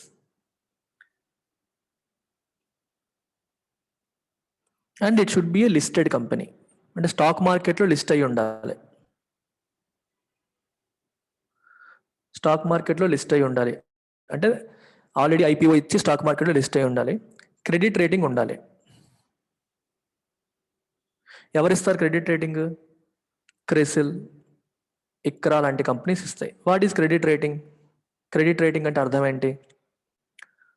అప్పు తీసుకుంటే వీళ్ళు తిరిగి ఇవ్వగలుగుతారా లేదా అని ఒక థర్డ్ పార్టీ ఏజెన్సీ నీ ఫైనాన్షియల్ పర్ఫార్మెన్స్ని స్టడీ చేసి అబ్జర్వ్ చేసి నీకు ఇచ్చే రేటింగ్ని మనం ఏమంటాం? క్రెడిట్ రేటింగ్ అని చెప్పి అంటాం. We call it credit rating. అర్థమైందా? క్రెడిట్ రేటింగ్ అంటే ఏంటో అర్థమైందా? ఫర్ ఎగ్జాంపుల్, మీకు ఊర్లో ఎగ్జాంపులే మళ్ళీ చెప్పాలంటే, so you are a money lender. 2 people came to you. He is a government job holder, he is a daily laborer. ఇద్దరు నీ దగ్గరికి వచ్చారు. సో ఈయనకు 1 lakh అప్పు అడిగాడు, ఈయన 1 lakh అప్పు అడిగాడు. As a money lender whom will you prefer? ఇతన్ని ప్రిఫర్ చేస్తావా, ఇతన్ని ప్రిఫర్ చేస్తావా? ఎవరికి ఇవ్వాలనుకుంటావు? గవర్నమెంట్ జాబ్ వాడికి ఇస్తావు. ఎందుకు? వై? గ్యారంటీ లేదా సేఫ్టీ. డబ్బు తిరిగి వచ్చే అవకాశం నీకు ఉంటుంది. అతనికి ఇస్తే డబ్బు తిరిగి వచ్చే అవకాశం ఉంటుందని సెక్యూరిటీ. నీకు చిన్న ధైర్యం, ఎందుకంటే తనకి నెల నెల జీతం వస్తుంది. ఇతను ఏ రోజు డబ్బులు ఆ రోజు తాగేస్తూ ఉంటాడు. ప్లస్ పని ఉంటే డబ్బులు వస్తాయి, లేకపోతే లేదు. సో సెక్యూరిటీ లేదు, సేఫ్టీ లేదు, గ్యారంటీగా డబ్బులు వస్తాయని గ్యారంటీ లేదు. ఇప్పుడు ఈయన పాయింట్ ఆఫ్ వ్యూలో క్రెడిట్ రేటింగ్ ఎవరికి ఎక్కువ ఉంది? ఇతనికి ఎక్కువ ఉందా, ఇతనికి ఎక్కువ ఉందా? Who has better credit rating? This guy. So this guy has better credit rating. అంతే. క్రెడిట్ అంటే అర్థం ఏంటి? అప్పు. అంటే అప్పు తీసుకుంటే తిరిగి ఇవ్వగలిగే కెపాసిటీ ఎవరికి బెటర్గా ఉంది అంటే ఇతనికి బెటర్గా ఉంది. అలాగే there are companies like CRISIL, ICRA. ఈ కంపెనీస్ ఏం చేస్తాయి? ఈ క్రెడిట్ రేటింగ్ కంపెనీస్ అన్నమాట. ఈ కంపెనీస్ పని ఏంటంటే దే ఆల్వేస్ గో ఆఫ్టర్ అన్ని కంపెనీస్ని స్టడీ చేస్తాయి. వాళ్ళ ఫైనాన్షియల్ పర్ఫార్మెన్స్ ఎలా ఉంది, అప్పుల్లో ఉన్నారా, లాభాల్లో ఉన్నారా, ఫ్యూచర్ ఎలా ఉండబోతుంది, వీటన్నిటిని అనలైజ్ చేసి స్టడీ చేసి రేటింగ్ ఇస్తాయి. ఒక AAA, AA మైనస్, AB లేదా B రకరకాల పేర్లు పెట్టుకుంటారు. అందులో టాప్ రేటింగ్ ఉంది అంటే అర్థం ఏంటి? వీళ్ళకి ఎంతన్నా అప్పు ఇవ్వచ్చు, వీళ్ళు హ్యాపీగా డబ్బులు తిరిగి చెల్లిస్తారు అని అర్థం. ఎంతన్నా అంటే వాళ్ళ పేయింగ్ కెపాసిటీ బట్టి, వాళ్ళ ఆదాయాన్ని బట్టి ఇస్తాం. ఊరికి ఎంత అంటే, కానీ వాళ్ళ ఫైనాన్షియల్ సిచ్యువేషన్ బాగుంది, అసలు లాసుల్లో లేరు, ఆల్రెడీ పాత అప్పులు ఎక్కువగా లేవు, బాగానే ఉన్నారు, వీళ్ళకి అప్పు ఇవ్వచ్చు. సో ఈ క్రెడిట్ రేటింగ్ ఉన్న కంపెనీస్ మాత్రమే ఇష్యూ చేయాలి కమర్షియల్ పేపర్స్. అర్థమైందా? సో ఈ క్రెడిట్ రేటింగ్ ఉన్న కంపెనీస్ ఇష్యూ చేస్తాయి. అగైన్ దే ఆర్ మూడీస్ అవన్నీ కాదు. మూడీస్ అనేవాళ్ళు కంట్రీకి ఇస్తారు రేటింగ్, కంపెనీస్కి కాదు. Moody's, S&P, Fitch, these companies give rating to countries. ఇండియాకి క్రెడిట్ రేటింగ్ ఇస్తారు. Okay, they give rating to the countries, individual కంపెనీస్కి కాదు. ఐఎమ్ టాకింగ్ అబౌట్ కంపెనీస్కి ఇచ్చేవి. క్రిసిల్, ఇక్రా ఇట్లాంటివి ఇస్తాయి. కేర్ రేటింగ్స్ ఇంకో కంపెనీ ఉంది, కేర్ రేటింగ్స్. ఈ మూడు కూడా మనకి ఇండియాలో ప్రెసెంట్ క్రెడిట్ రేటింగ్ కంపెనీస్ అనమాట. వీళ్ళు రేటింగ్ ఇస్తారు. దీన్ని బట్టి మీకు ఏం తెలుస్తుంది? ఒక కంపెనీకి రేటింగ్ బాగుంది అనుకుంటే మీకు ఏం తెలుస్తుంది? ఆ కంపెనీలో మనం పెట్టుబడి పెట్టినా, ఆ కంపెనీకి అప్పిచ్చినా మన డబ్బులు కొంచెం సేఫ్, కంపారిటివ్గా సేఫ్. ఒక కంపెనీకి రేటింగ్ బాగాలేదనుకోండి, అమ్మో వీడు ఇష్యూ చేస్తున్నాడా, కొంచెం risk, let stay away from it అనుకోవచ్చు. ఇప్పుడు నేను ఒక ఎగ్జాంపుల్ చెప్తాను. ABC, XYZ అని 2 కంపెనీస్ ఉన్నాయి. క్రెడిట్ రేటింగ్ వచ్చేసరికి దీనికేమో AAA ఉంది, దీనికేమో BBB ఉంది అనుకోండి. AAA is better than BBB అనుకోండి. వీడేమో లెట్ అస్ సే 50,000 రూపీస్కి కమర్షియల్ పేపర్ ఇష్యూ చేశాడు, లేదా 5 lakhsకి ఇష్యూ చేశాడు. వీడు కూడా 5 lakhsకి ఇష్యూ చేశాడు అనుకోండి. ఇద్దరు కూడా face value of commercial paper ఎంత 5 lakhsకి ఇష్యూ చేశారు. నో డిస్కౌంట్ రేట్ అనేది ఇద్దరిలో ఎవరికి ఎక్కువ ఉంటుందో మీరే చెప్పండి. XYZకి discount rate is always more for XYZ. ఎందుకు ఎక్కువ ఉంటుంది? రిస్క్ ఎక్కువ కాబట్టి. క్రెడిట్ రేటింగ్ బాగాలేదు కదా తన క్రెడిట్ రేటింగ్ అనేది బాగాలేదు కాబట్టి తను ఎక్కువ వడ్డీ ఇస్తానంటే తప్పితే తన వైపు రారు. ఇప్పుడు ఇద్దరు కూడా same kind of discount rate ఇస్తానన్నారు అనుకోండి. ఫర్ ఎగ్జాంపుల్ ఇది 5 lakhs కదా, తినేమో నేను 4.5 lakhsకి నేను ఇచ్చేస్తాను అన్నాడు అనుకోండి, ఎగ్జాంపుల్ చెప్తున్నాను. దీని వచ్చేసి నేను కూడా 4.5 lakhsకే ఇస్తాను అన్నాడు అనుకోండి. నువ్వు ఎటు వెళ్తావు? You will go with this, ఎందుకంటే ఇది నీకు అష్యూరెన్స్ ఇస్తుంది. నా 4.5 లక్షలు ఇక్కడ పెట్టుకుంటే బెటర్ అని చెప్పి ఇటు వస్తావు. అప్పుడు మరి XYZ తన వైపు రప్పించుకోవాలంటే ఏం చేయాలి? ఎందుకంటే తక్కువ పెట్టాలి, 4.4 lakhs ఎంతో పెట్టాలి. అప్పుడు అనుకుంటావు XYZకి వెళ్తే నాకు 60,000 వస్తుంది, నేను 4.4 లక్షలు పెడతాను, నాకు మెచ్యూరిటీ అప్పుడు 5 లక్షలు వస్తుంది. ఇక్కడికి వచ్చేసరికి 4.5 లక్షలు పెడితే కానీ నాకు 5 లక్షలు రావట్లేదు అంటే నీకు ఇక్కడ 50,000 లాభం, ఇక్కడ 60,000 లాభం. లేదా ఇక్కడ నేను తక్కువ పెడితే ఎక్కువ వస్తుంది, ఇక్కడ ఎక్కువ పెడితే సేమ్ వస్తుంది అని చెప్పి అనుకుంటావు. Then you might get tempted to go for XYZ. కానీ ప్రాబ్లం ఏంటి? రేటింగ్ బాగాలేదు. సో నువ్వు అన్ని ఫ్యాక్టర్స్ కన్సిడర్ చేసుకుని డిసైడ్ అవుతావు. సో నీ రేటింగ్ బాగోకపోతే ఏమవుతుంది? నువ్వు చెల్లించాల్సిన వడ్డీ పెరిగిపోతుంది. ఇందాక మనకి మనీ లెండర్ ఎగ్జాంపుల్ తీసుకున్నా, గవర్నమెంట్ ఎంప్లాయీకి రూపాయిన్నర వడ్డీకి ఇవ్వడానికి కూడా ఎవరు మొహమాట పడరు, ఖచ్చితంగా కట్టేస్తాడని నమ్మకం. డైలీ లేబరర్కి 2 రూపాయలు వడ్డీ ఇస్తే గానీ ఇవ్వను, ఈడ ఉంటాడో ఎగ్గొడతాడో నాకు తెలియదు, నాకు రిస్క్ ఎక్కువ, సో నేను వడ్డీ ఎక్కువ ఛార్జ్ చేస్తాను అనుకుంటాను. So credit rating determines interest rate, అది కూడా ఇంట్రెస్ట్ రేట్ని డిటర్మైన్ చేస్తుంది. క్రెడిట్ రేటింగే డిటర్మైన్ చేస్తుందా అంటే మార్కెట్ డిటర్మైన్ చేస్తుంది, అల్టిమేట్గా మార్కెట్టే. కానీ మార్కెట్ ఏం ఆలోచిస్తుంది? సేఫ్టీ, సెక్యూరిటీ ఇవన్నీ ఆలోచించే కదా. ఇండివిజువల్ థింకింగ్ ఇదే కదా, నువ్వు అన్ని ఆలోచించుకొని డిసైడ్ అవుతావు. You will think about everything and then decide. Yes, మీరు కంపేర్ చేసుకుంటే ట్రెజరీ బిల్తో కంపేర్ చేస్తే ఇంకా లెస్ సెక్యూర్ కదా. నువ్వు ట్రెజరీ బిల్కి ఈ ట్రిపుల్ ఏ వాడి ఏబీసీ వాడిది కంపేర్ చేసావు అనుకో, ట్రెజరీ బిల్ ఇది ఈవెన్ బెటర్ కదా నీకు సేఫ్టీ పరంగా. కానీ వడ్డీ తక్కువ ఇస్తుంది గవర్నమెంట్, ఎందుకంటే గవర్నమెంట్ డిఫాల్ట్ చేయదు, సావరీన్ అది. గవర్నమెంట్ అసలు పొరపాటును కూడా నీ రూపాయికి పూర్తి ఢోకా లేదు అన్న నమ్మకం నీకు, అష్యూరెన్స్ నీకు ఉంటుంది. కానీ వీళ్ళ దగ్గరికి వచ్చేసరికి నీకు చిన్న భయం, నా డబ్బులు నాకు ఉంటాయో పోతాయో అన్న చిన్న భయం ఉంటుంది. Yes or no? So commercial పేపర్కి ట్రెజరీ బిల్ కంటే ఎక్కువ వడ్డీ వస్తుంది. కమర్షియల్ పేపర్లో బెటర్ రేటింగ్ ఉన్నవాడి కంటే చెత్త రేటింగ్ ఉన్నవాడు ఇంకా వడ్డీ ఇస్తాడు. సో ఇవన్నీ కూడా వాళ్ళ వాళ్ళ క్రెడిబిలిటీ బట్టి, వీటన్నింటి బట్టి ఆధారపడుతూ ఉంటాయి. So many factors come into picture. Okay, keep your mind open, always connect with real life. బుక్కిష్గా ఉండకండి, రియల్ లైఫ్తో కనెక్ట్ చేసుకుంటూ ఆలోచించండి. ఎకానమీ కంటే ఈజీ సబ్జెక్ట్ ఇంకోటి లేదు అనిపిస్తుంది, ఎందుకంటే మీరు మర్చిపోరు. You understand it, you are not memorising it, you are understanding it. ఎగ్జామ్కి రివిజన్ చేసినప్పుడు కూడా ఇన్ ఎ జిఫీ చదివేస్తారు, టక్ టక్ టక్ అయిపోతాయి, అస్సలు టైం పట్టదు. పాలిటీ, హిస్టరీ, జాగ్రఫీ చదివారు అనుకోండి, మళ్ళీ మొత్తం చదవాలి, మెమరైజ్ చేయాలి, గుర్తు పెట్టుకోవాలి, ఇబ్బంది ఉంటుంది. ఎకానమీకి ఉన్న బ్యూటీ అది. మీకు ఇలాంటి టర్మ్స్ ఎక్కువ ఉంటాయి, కానీ if you understand them properly అసలు రివిజన్ చేయాల్సిన పనే ఉండదు. కాన్సెప్చువల్గా అర్థం చేసుకుంటే చక్కగా చదువుకుంటూ వెళ్ళిపోవచ్చు. అగ్రికల్చరు, ఇన్ఫ్రాస్ట్రక్చర్ లాంటి వాటిలో కొంచెం మెమరైజ్ చేయాల్సిన ఉంటాయి తప్పితే ఈ కాన్సెప్ట్స్ అన్ని కూడా just understand, focus on understanding, చాలా ఈజీగా అర్థమైపోతుంది. Now you understood what is commercial paper. Commercial paper is also negotiable and tradable. ఇది కూడా స్టాక్ మార్కెట్లో లిస్ట్ అయ్యాయి. సెకండరీ మార్కెట్లో వీటిని కూడా సెబీ లిస్ట్ చేసింది, 2019 నుంచి లిస్ట్ అయిపోయాయి. So these are also good. Commercial papers are over. Commercial certificate of deposit is over. Now let's understand repo rate. Repos అంటే ఏంటో అర్థం చేసుకునే ప్రయత్నం చేద్దాం. What is the repo? Full form ఏంటి? Repurchase rate. Repo is an agreement to repurchase. ఏం జరుగుతుందో ఒకసారి చూద్దాం. This is RBI, this is scheduled commercial bank. Bank needs money. బ్యాంక్కి సడన్గా మనీ అవసరమైంది. So bank can take it from RBI. కానీ RBI దగ్గర నువ్వు తీసుకునేటప్పుడు you have to produce something as, you have to produce government securities. You don't call it collateral, collateral లాంటిదే, కానీ you have to produce government. ఇక్కడ ఈ operation ఎలా జరుగుతుందో అటెన్షన్ పే చేయండి.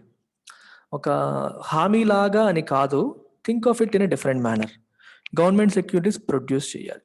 బేసికల్గా ఏం జరుగుతుందంటే, షెడ్యూల్డ్ కమర్షియల్ బ్యాంక్ ఏం చేస్తుందంటే గవర్నమెంట్ సెక్యూరిటీస్ని sells it to RBI. Pay full attention. With an agreement to repurchase. This is important. It sells it to RBI with an agreement to repurchase. ఒక చిన్న example ఇస్తాను. Scheduled commercial bank, let's say ఇక్కడ SBI తీసుకోండి. SBI sold government securities worth 10 crores to RBI. ఆర్బిఐకి 10 crores worth government securities sale చేసాయి అనుకోండి. Sale చేసేటప్పుడు ఏం చేయాలి? ఆర్బిఐ వచ్చి షెడ్యూల్డ్ కమర్షియల్ ఎస్బీఐకి డబ్బులు ట్రాన్స్ఫర్ చేయాలి.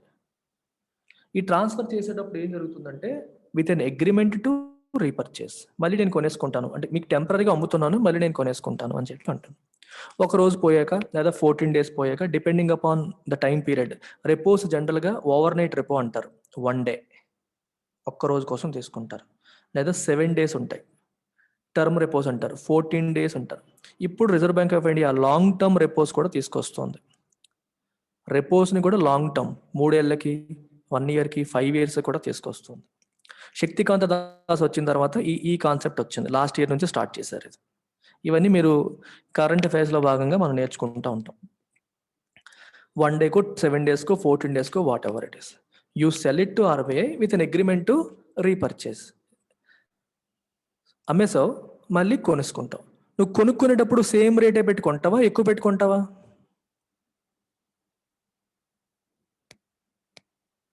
ఎక్కువ పెట్టుకోనాలి. ఎందుకు?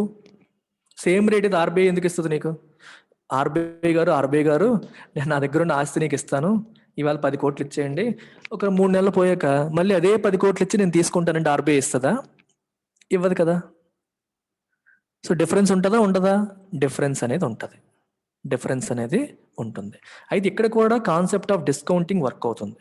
లెట్ అస్ సే ఈ గవర్నమెంట్ సెక్యూరిటీస్ యొక్క వర్త్ 10 కోట్లు అనుకుంటే ఆర్బీఐ వాళ్ళకి ఎంత ఇస్తుంది? 10 కోట్లు ఇస్తుందా? ఇవ్వదు. ఆర్బీఐ ఎంత ఇస్తుంది? దానికంటే తక్కువ ఇస్తుంది. లెట్ అస్ సే 9.8 crores ఇచ్చింది అనుకోండి. సో ఆర్బీఐ 9.8 crores, సారీ ఇక్కడ మళ్ళీ రాస్తా చూడండి. Pay full attention. ఈజీయే, కష్టమే కాదు. మీరు మామూలుగా న్యూస్ పేపర్లో డెఫినేషన్ చదివేస్తే షార్ట్ టర్మ్ నీడ్స్ కోసం బ్యాంకులు ఆర్బీఐ దగ్గర తీసుకునేదాన్ని మనం రెపో రేట్ అంటామని చదివేస్తాం. But in reality how it functions is different. So this is your RBI, this is your SBI అనుకుంటే, let us say SBI is selling 10 crores worth government securities to RBI అనుకోండి. And RBI is giving how much? Definitely not 10 crores. And that 10 crores is your face value in the treasury bill face value లాగా అనుకోండి. ఇప్పుడు RBI ఎంత ఇస్తుంది? దానికంటే తక్కువ discount చేస్తుంది RBI. ఇప్పుడు రాహుల్ చెప్పినట్టు లెట్స్ సే 9.8 crores 9.2 crores ఇచ్చింది ఆర్బీఐ. సో ఎస్బీఐ ఏం చేసింది? 10 కోట్ల వర్త్ ఉన్న గవర్నమెంట్ సెక్యూరిటీస్ ఆర్బీఐకి ఇచ్చి ఎంత తీసుకుంది? 9.8 crores తీసుకుంది. ఆ తర్వాత నెక్స్ట్ ట్రాన్సాక్షన్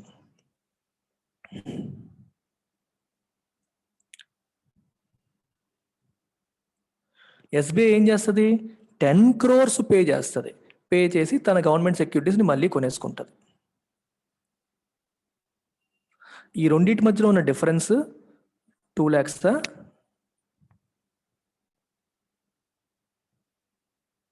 ఇది ఆర్బీఐ యొక్క profit. 20 lakhs, 0.2 crores. That is RBI యొక్క profit. And that rate is called repo rate. ఆ డిస్కౌంటింగ్ రేట్ ఏదైతే ఉందో ఈ రెండింటి మధ్యలో, దట్ ఈజ్ రెపో రేట్. అర్థమైందా రాజేశ్వరి? స్టోరీ ఎలా నడుస్తుందో అర్థమైందా?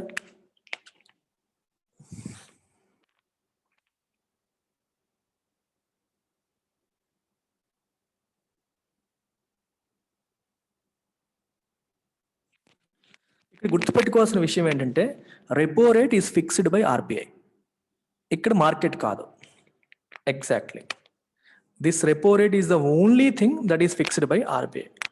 Repo rate, reverse repo rate, ఈ రేట్స్ని ఆర్బీఐ ఫిక్స్ చేస్తుంది. ఇది ఒక స్టాండర్డ్ లాగా పనిచేస్తుంది మార్కెట్లో. ఆర్బీఐ ఎంత ఫిక్స్ చేసింది అనేది, మిగిలినవన్నీ కూడా దానికి అనుకూలంగా మార్కెట్ ప్రకారం మూవ్ అవుతూ ఉంటాయి. This rate is fixed. Repo rate ఎలా ఫిక్స్ చేస్తుంది, ఏ ఫ్యాక్టర్స్ కన్సిడర్ చేసి ఫిక్స్ చేస్తుంది, is a discussion that is reserved for inflation chapter and banking sector chapter.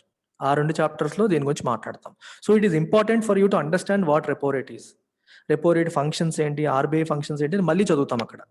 So ఇక్కడ మీరు బేసిక్స్ లాగా నేర్చుకోండి, ఒక ఇన్స్ట్రుమెంట్ లాగా చూస్తున్నారు ఇక్కడ అంతే. ఫైనాన్షియల్ మార్కెట్ చాప్టర్లో you're only looking at this as a short term financial instrument. టెంపరీగా బ్యాంకులకు అవసరమైతే ఆర్బీఐ దగ్గర కూడా వాళ్ళు తీసుకోవచ్చు. దానికి వాళ్ళకున్న ఒక ఆప్షన్ ఏంటి? రెపో రేటు, అంతే. Clear? Any doubts in repo rate? ఎలా జరుగుతుందో అర్థమైందా? మీకు పుస్తకాల్లో ఇంత డీటెయిల్డ్గా రాయరు. So this is for your understanding. Understand it properly. Government securities, treasury bills, ఇవన్నీ గవర్నమెంట్ సెక్యూరిటీసే. Treasury bill, cash management bill, bond, everything issued by government. Bonds ఇవన్నీ కూడా government securities. All of them come under government securities. Debt market instruments అన్ని కూడా government సెక్యూరిటీసే. State government issue చేసేవాడిని state development loan అంటారు, అది కూడా గవర్నమెంట్ సెక్యూరిటీయే. Fine, clear? Can I move forward? Based on repo rate I will teach you one more concept now. మీరు retention pay చేయగలిగితే ఇంకోటి టీచ్ చేస్తాను రెపో రేట్ బట్టి. అందరికీ అర్థమైందా? అది ఎవరికైనా రిపీట్ చేయాలా?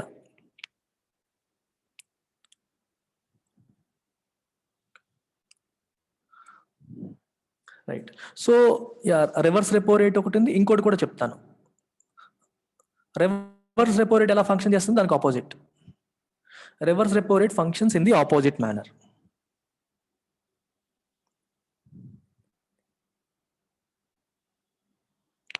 సో రివర్స్ రెపో రేట్లో ఎస్బీఐ దగ్గర డబ్బులు ఎక్కువగా ఉంటాయి.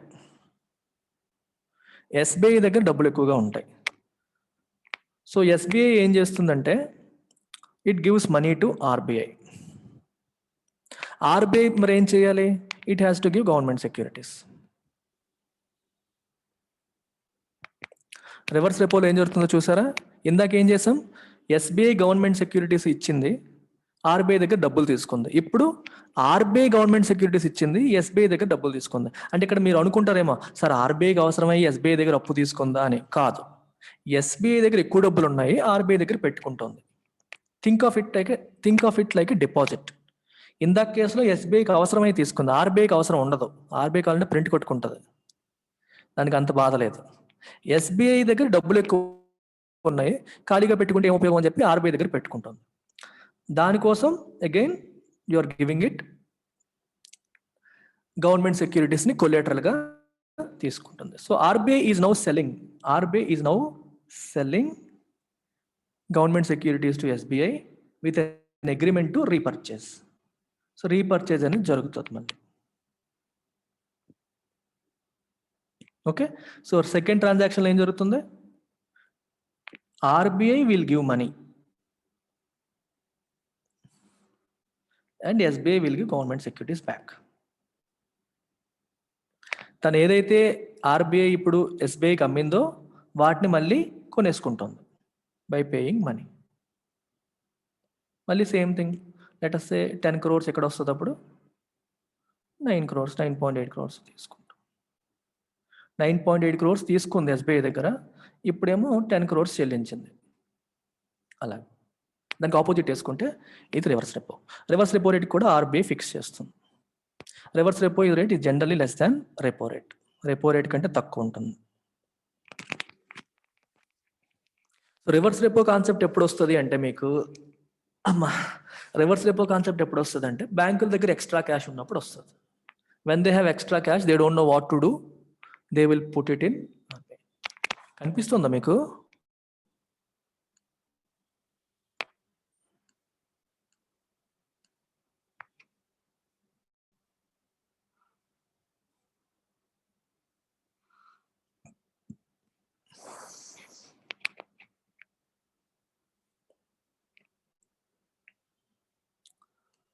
క్లియర్? అర్థమైందా?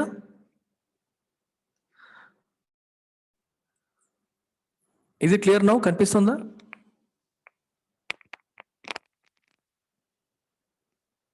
Okay, so I want to teach you one more important and beautiful interesting concept, call money rate. ఇవాళ చెప్పనా? ఓపిక ఉందా? రేపు వింటారా? హై లెవెల్స్ ఆఫ్ అటెన్షన్ ఉండాలి, లేకపోతే అర్థం కాదు. చెప్పేనా?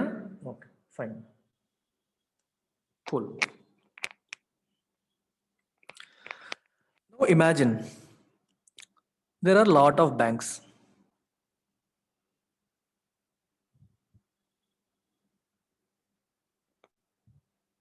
And there is RBI.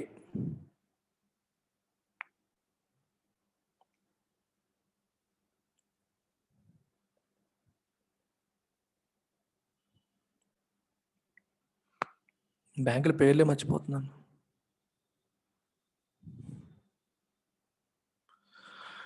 So let us say there are these 6 banks. ఇంకా ఉంటాయి, చాలా ఉంటాయి. అండ్ రెపో రేట్ ఏమో 4% ఉంది అనుకోండి. SBI is cash surplus, ICICI bank is cash surplus, axis is cash deficit.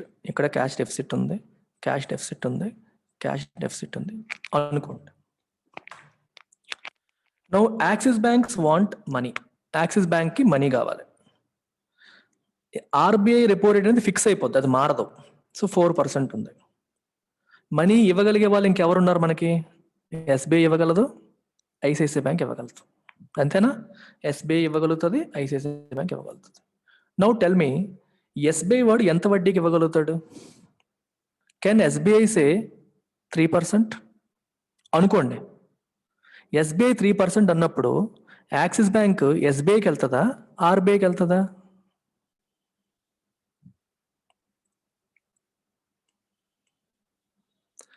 ఎస్బీఐకి వెళ్తుంది. ఓకే, ఎస్బీఐ వాడు 5% అంటే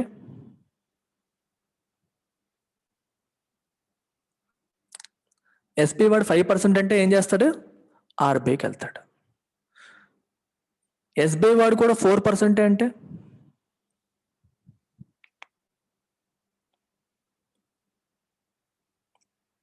అప్పుడు కూడా ఆర్బీఐకి వెళ్తాడు. ఎందుకు? RBI safe, RBI main bank కదా. నువ్వు ఎస్బీఐ కంటే ఆర్బీఐని ఎక్కువగా నమ్ముతావు. It is better to have transaction with RBI than with SBI. Already మీకు రిలేషన్ అనేది ఎస్టాబ్లిష్ అయి ఉంటుంది, ఆర్బీఐకి వెళ్తాం. సో దీన్ని బట్టి మీకు ఏం అర్థమైంది? ఎస్బీఐ వాడు అప్పు ఇవ్వాలి అంటే he has to give a more attractive interest rate. Repo rate కంటే అట్రాక్టివ్ ఇంట్రెస్ట్ రేట్ ఇస్తేనే తన దగ్గరికి వస్తారు, అంతేనా కాదా? Yes or no? Right, yeah. SBI says let's say 3.8%. ICICI వాడు ఇంకో పక్క ఉన్నాడు, వాడికి వీడికి కాంపిటీషన్ ఉంటుంది. ఈ కెన్ ఆల్సో సే 3.7%. ఇంకా ఎక్కువ కాంపిటీషన్కి వెళ్ళాలంటే 3.7%. వీళ్ళు కొట్టుకుంటారు. ఎంత కొట్టుకున్నా సరే ఈ 4% లోపే ఉండాలి, దాటడానికి లేదు. లెట్స్ ఇమాజిన్ వీడి కూడా క్యాష్ సర్ప్లస్ అనుకోండి, తిని కూడా క్యాష్ సర్ప్లస్, పిఎన్బి కూడా క్యాష్ సర్ప్లస్ అనుకోండి. So PNB also is in the fray. వాడు ఇంకా కాంపిటీషన్కి వెళ్ళి 3.6% అంటాడు అనుకోండి, ఎగ్జాంపుల్ ఇస్తున్నాను. అండ్ ఆర్బీఐ దగ్గర రివర్స్ రెపో రేట్ ఏమో 3.5% ఉంది అనుకోండి. ఇది రివర్స్ రెపో, ఇది రెపో. ఫుల్ అటెన్షన్ పే చేయండి. హెచ్డిఎఫ్సి వాడు కూడా క్యాష్ సర్ప్లస్ ఉన్నాడు, హీ విల్ ఆల్సో సే 3.6%. ఒక్క యాక్సిస్ బ్యాంకే డబ్బులు కావాలి, సప్లై ఎక్కువైపోయింది. వీళ్ళందరూ వాళ్ళలో వాళ్ళు పోటీ పడిపోయి తగ్గించేస్తున్నారు. హెచ్డిఎఫ్సి అయిపోయింది కదా, యూనియన్ బ్యాంక్ కూడా 3.6% అన్నాడు. ఎస్బీఐ దగ్గరికి ఎవరైనా వెళ్తారా? ఇంకా వెళ్ళరు. వీళ్ళేమో 3.6కే ఇచ్చేస్తున్నారు. సో ఎస్బీఐ కూడా ప్రెషర్లోకి వెళ్ళి 3.55% అన్నాడు. ఐసిఐసిఐ 3.7లో ఉండిపోయాను, నా వల్ల కాదు, 3.4% అన్నాడు. అంటాడా? అనడా? వై? ఎందుకు అనడు? Exactly, very good. 3.4% పెట్టి నీకు ఇస్తే నాకేం వస్తుంది? దాని బదులు నేను ఆర్బీఐలో పెట్టుకుంటే నాకు 3.5% వస్తుంది. ఆర్బీఐకి వెళ్తే నాకు 3.5% వస్తుంది కదా, నీ దగ్గరికి వచ్చి నేను 3.4%కి ఎందుకు ఇవ్వాలి అని చెప్పి అంటాడు. Are you getting it? Are you getting the understanding? బ్యూటిఫుల్గా ఉందా లేదా? ఇలా ఉంటుంది కదా. ఇప్పుడు ఈ బ్యాంక్కి మధ్యలో జరిగే ట్రాన్సాక్షన్స్లో ఈ వడ్డీ రేటు మాట్లాడుతున్నాం చూడండి. దట్ వడ్డీ రేటు, ఆ మనీనే మనం ఏమంటాం? కాల్ మనీ రేట్ అంటారు. If it is for 1 day, 1 day పీరియడ్కి అయితే కాల్ మనీ రేట్ అంటారు. 7 days అయితే, 14 days అయితే నోటీస్ మనీ అంటారు. పేరు మారుతుంది అంతే. 14 days పీరియడ్కి అయితే we call it notice money. 1 day పీరియడ్కి అయితే we call it call money.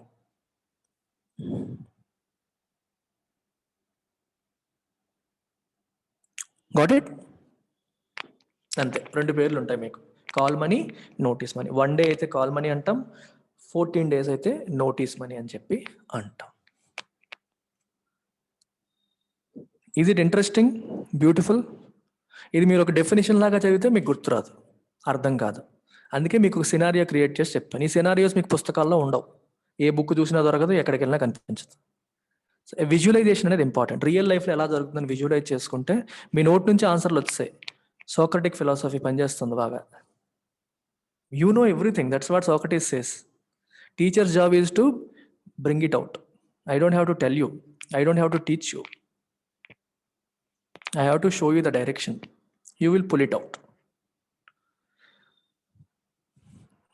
Combining ethics with economy. Okay, fine. Got it? అర్థమైందా? Yeah, term money. ఇలా మీకు రకరకాల పేర్లతో ఉంటాయి. But this is how the market operates. Market అనేది ఈ రకంగా, దీన్ని ఇంటర్ బ్యాంక్ మనీ మార్కెట్ అంటాం. ఇంటర్ బ్యాంక్ మనీ మార్కెట్లో ఇలా జరుగుతూ ఉంటాయి. బ్యాంకులకి మధ్యలో జరిగే ట్రాన్సాక్షన్స్ ఈ రకంగా జరుగుతూ ఉంటాయి. ఇప్పుడు దీన్ని బట్టి మీకు ఏం అర్థమవుతుంది? Reverse repo is acting as a floor. Reverse repo is acting as a floor లాగా యాక్ట్ చేస్తుంది. ఫ్లోర్ అంటే అర్థం ఏంటి? మినిమం, అంతకంటే కిందకి వెళ్ళదు. Reverse repo is the floor, it will not go below that base. Floor అంటే అర్థం ఏంటి? మనం నిల్చున్నప్పుడు కింద ఉండేదిగా ఫ్లోర్ బేస్ లాగా యాక్ట్ చేస్తుంది. Can I introduce one more concept? వింటారా? పర్లేదా? ఇంట్రెస్టింగ్ ఉందా? బోర్ కొట్టేస్తుందా? ఇంకొంచెం లెవెల్కి తీసుకెళ్దాం వినే ఓపుకుంటే. బాగుందా? సరే, రివర్స్ రెపో వినేశారు కదా. I will teach you one more concept called MSF. ఇదంతా బ్యాంకింగ్ సెక్టర్లో చెప్పాను లాస్ట్ టైం, ఈసారి ముందే చెప్తున్నాను. Marginal standing facility rate.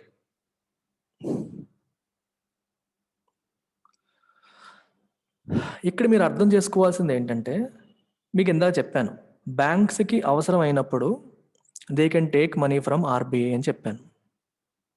Repo rate ప్రకారం తీసుకోవచ్చు అని చెప్పాను. అయితే ఎంత తీసుకోవచ్చు అని మీకు చెప్పలా. It is not unlimited. ఎంత నచ్చితే అంత తీసుకోవడానికి లేదు. దానికి ఒక లిమిట్ ఉంటుంది. A certain percentage of ఎన్డిటిఎల్.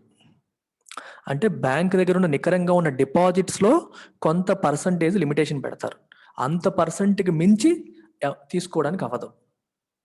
Let us say, example చెప్తున్నాను, 1% ఆఫ్ ఎన్డిటిఎల్ నీకు పర్మిషన్ ఉంది అనుకోండి, తీసుకున్నావు.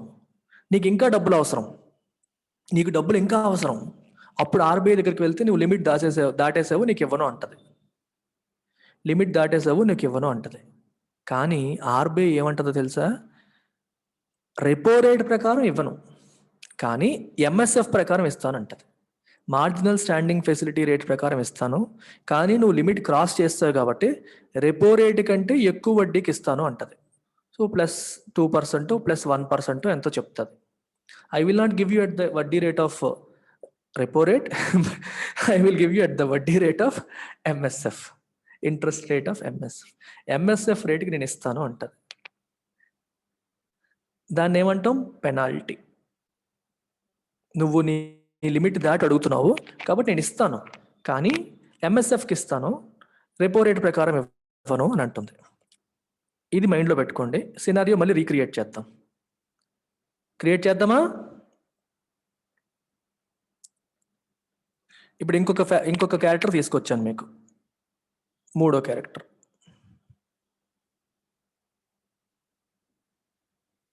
ఇందాకలాగే తీసుకుందాం. Axis, SBI, ICICI, union bank, HDFC,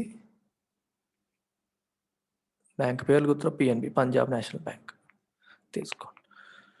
repo 4%, reverse repo 3.5%. Let us say MSF 6% అనుకోండి. Okay, axis needs money, SBI needs money, PNB needs money, HDFC దగ్గర cash ఉంది, UB దగ్గర క్యాష్ ఉంది, ఐసిఐ దగ్గర క్యాష్ ఉంది అనుకోండి. Axis bank has gone to RBI, 4% ప్రకారం అంటుంది ఆర్బీఐ, కానీ ఐసిఐసిఐ బ్యాంకు, యూనియన్ బ్యాంకు ఇవన్నీ కూడా తక్కువకి ఇస్తున్నాయి. సో 3.5కి మధ్య మరియు 4.5కి మధ్యలో వీళ్ళ దగ్గర తీసుకుంది యాక్సిస్ బ్యాంక్. బాగానే ఉంది. సినారియో కొంచెం మారుద్దాం, మనీని బాగా టైట్ చేసేద్దాం.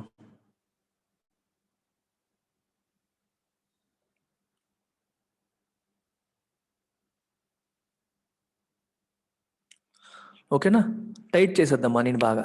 చూద్దాం ఇప్పుడు వచ్చేసరికి యాక్సిస్ బ్యాంక్కి ఉన్న ఆప్షన్స్ ఏంటి? ఆర్బీఐ దగ్గర తీసుకోవాలి లేదా ఐసిఐసిఐ దగ్గర తీసుకోవాలి. మిగిలిన వాళ్ళు ఎవరి దగ్గర లేవు, అందరికీ మనీ టైట్ అయిపోయింది. ఒక్క ఐసిఐసిఐ వాడి దగ్గరే ఉంది, ఆడు హీరో అవుతాడు ఇప్పుడు, చూస్తూ ఉండండి. యాక్సిస్ బ్యాంక్కి ఏమో మనీ కావాలి, ఐసిఐసిఐ వాడేమో నేను 3.5%కి ఇవ్వను అంటున్నాడు, 4% కూడా ఇవ్వను అంటున్నాడు. ఎందుకంటే నాకు నువ్వు కాకపోతే ఎంతమంది ఉన్నారని చెప్పి ఐసిఐసిఐ వాడు అంటున్నాడు. ఎందుకు అంటున్నాడో కూడా చూడండి.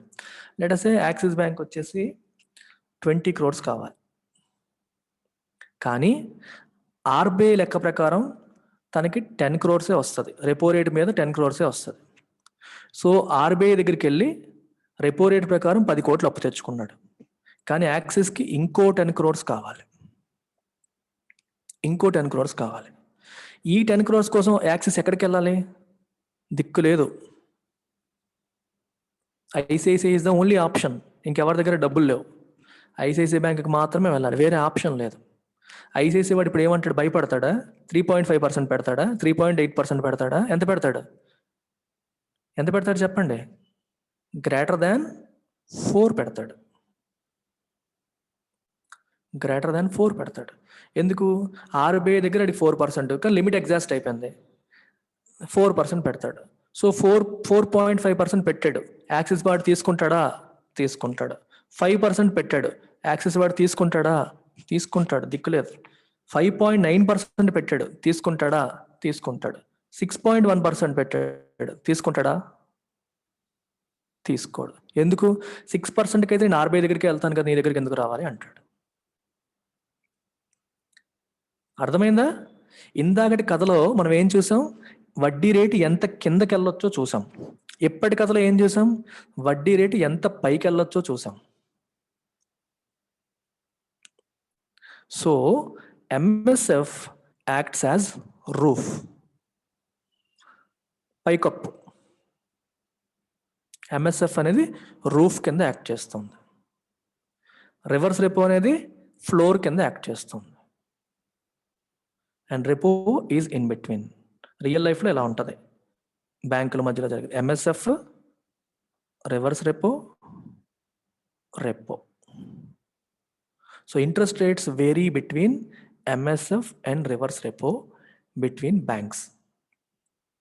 దీన్నే లిక్విడిటీ అడ్జస్ట్మెంట్ ఫెసిలిటీ ఫ్రేమ్వర్క్ అంటారు. We generally cover it in banking sector, కానీ మీకు కొంచెం ఇంట్రెస్టింగ్ ఉందన్నారు కాబట్టి కవర్ చేసేసాను. Now have you understood how these things interoperate? Banking మార్కెట్లో ఎలా నడుస్తాయి అర్థమైందా?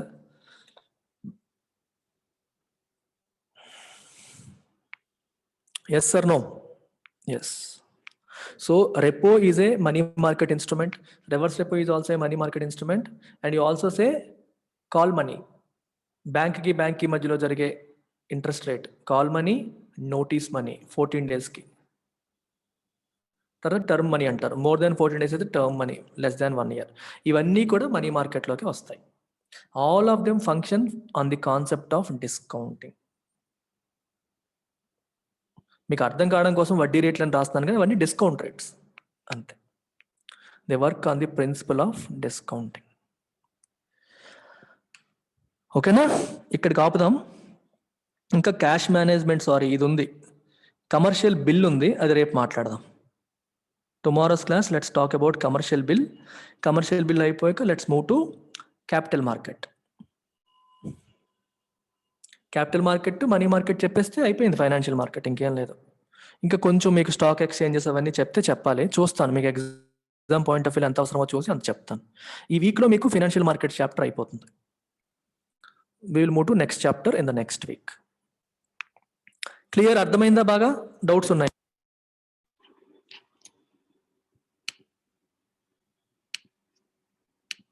Now tell me, is economy difficult or easy?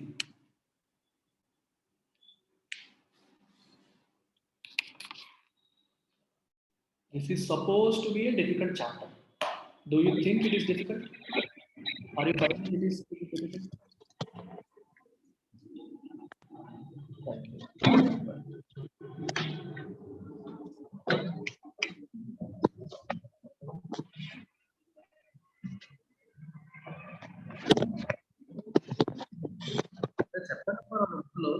ఎవరు నోరెప్పరు? అర్థమవుతుందా? కావట్లేదా? నోట్ నుంచి ఈజీ అనే మాట రావట్లేదా? లేదా నిజంగా డిఫికల్ట్ అనిపిస్తుందా? You tell me. Thank you Kalyan. Easy, yeah. So keep it in your mind. ఇది డిఫికల్ట్ అనే మైండ్లోకి తీసేయండి ఫస్ట్. మీకు అర్థమవుతుందంటే ఈజీ అని అర్థం. అర్థం కాకపోతే డిఫికల్ట్. అర్థమైంది కదా, ఇంకెందుకు మరి డిఫికల్ట్ అనే మైండ్ తీయడం? Easy peasy lemon squeezy. Very good. First thing is understanding. ఎందుకు డిఫికల్ట్ అని ఫీల్ అవుతాం మనం? అర్థం కాకపోతేనే డిఫికల్ట్ ఫీల్ అవుతాం. When you're understanding, then why are you worried? Don't be worried, be confident, understand the concept. Okay, next class రేపే ఉంటుంది. వరుసగా 3 days. First 3 days economy, next 3 days ethics. ఇవాళ రేపు ఎల్లుండి ఎకానమీ. సో బుధవారానికల్లా చాప్టర్ కంప్లీట్ అయిపోతుంది. కంప్లీట్ అయిన తర్వాత మీకు నోట్స్ పీడిఎఫ్ రూపంలో యాప్లో అటాచ్ చేస్తాను. I will also, if you want to read a book, you can refer to Ramesh Singh as a reference. నేను యాజ్ ఈజ్గా దాంట్లోంచి అలా చెప్పను, నేను కాన్సెప్చువల్గా వెళ్తాను. రమేష్ సింగ్ బుక్ వరకు రిఫర్ చేయాలంటే చేయొచ్చు. స్టాండర్డ్ బుక్ అంటే అదే. Take care, bye.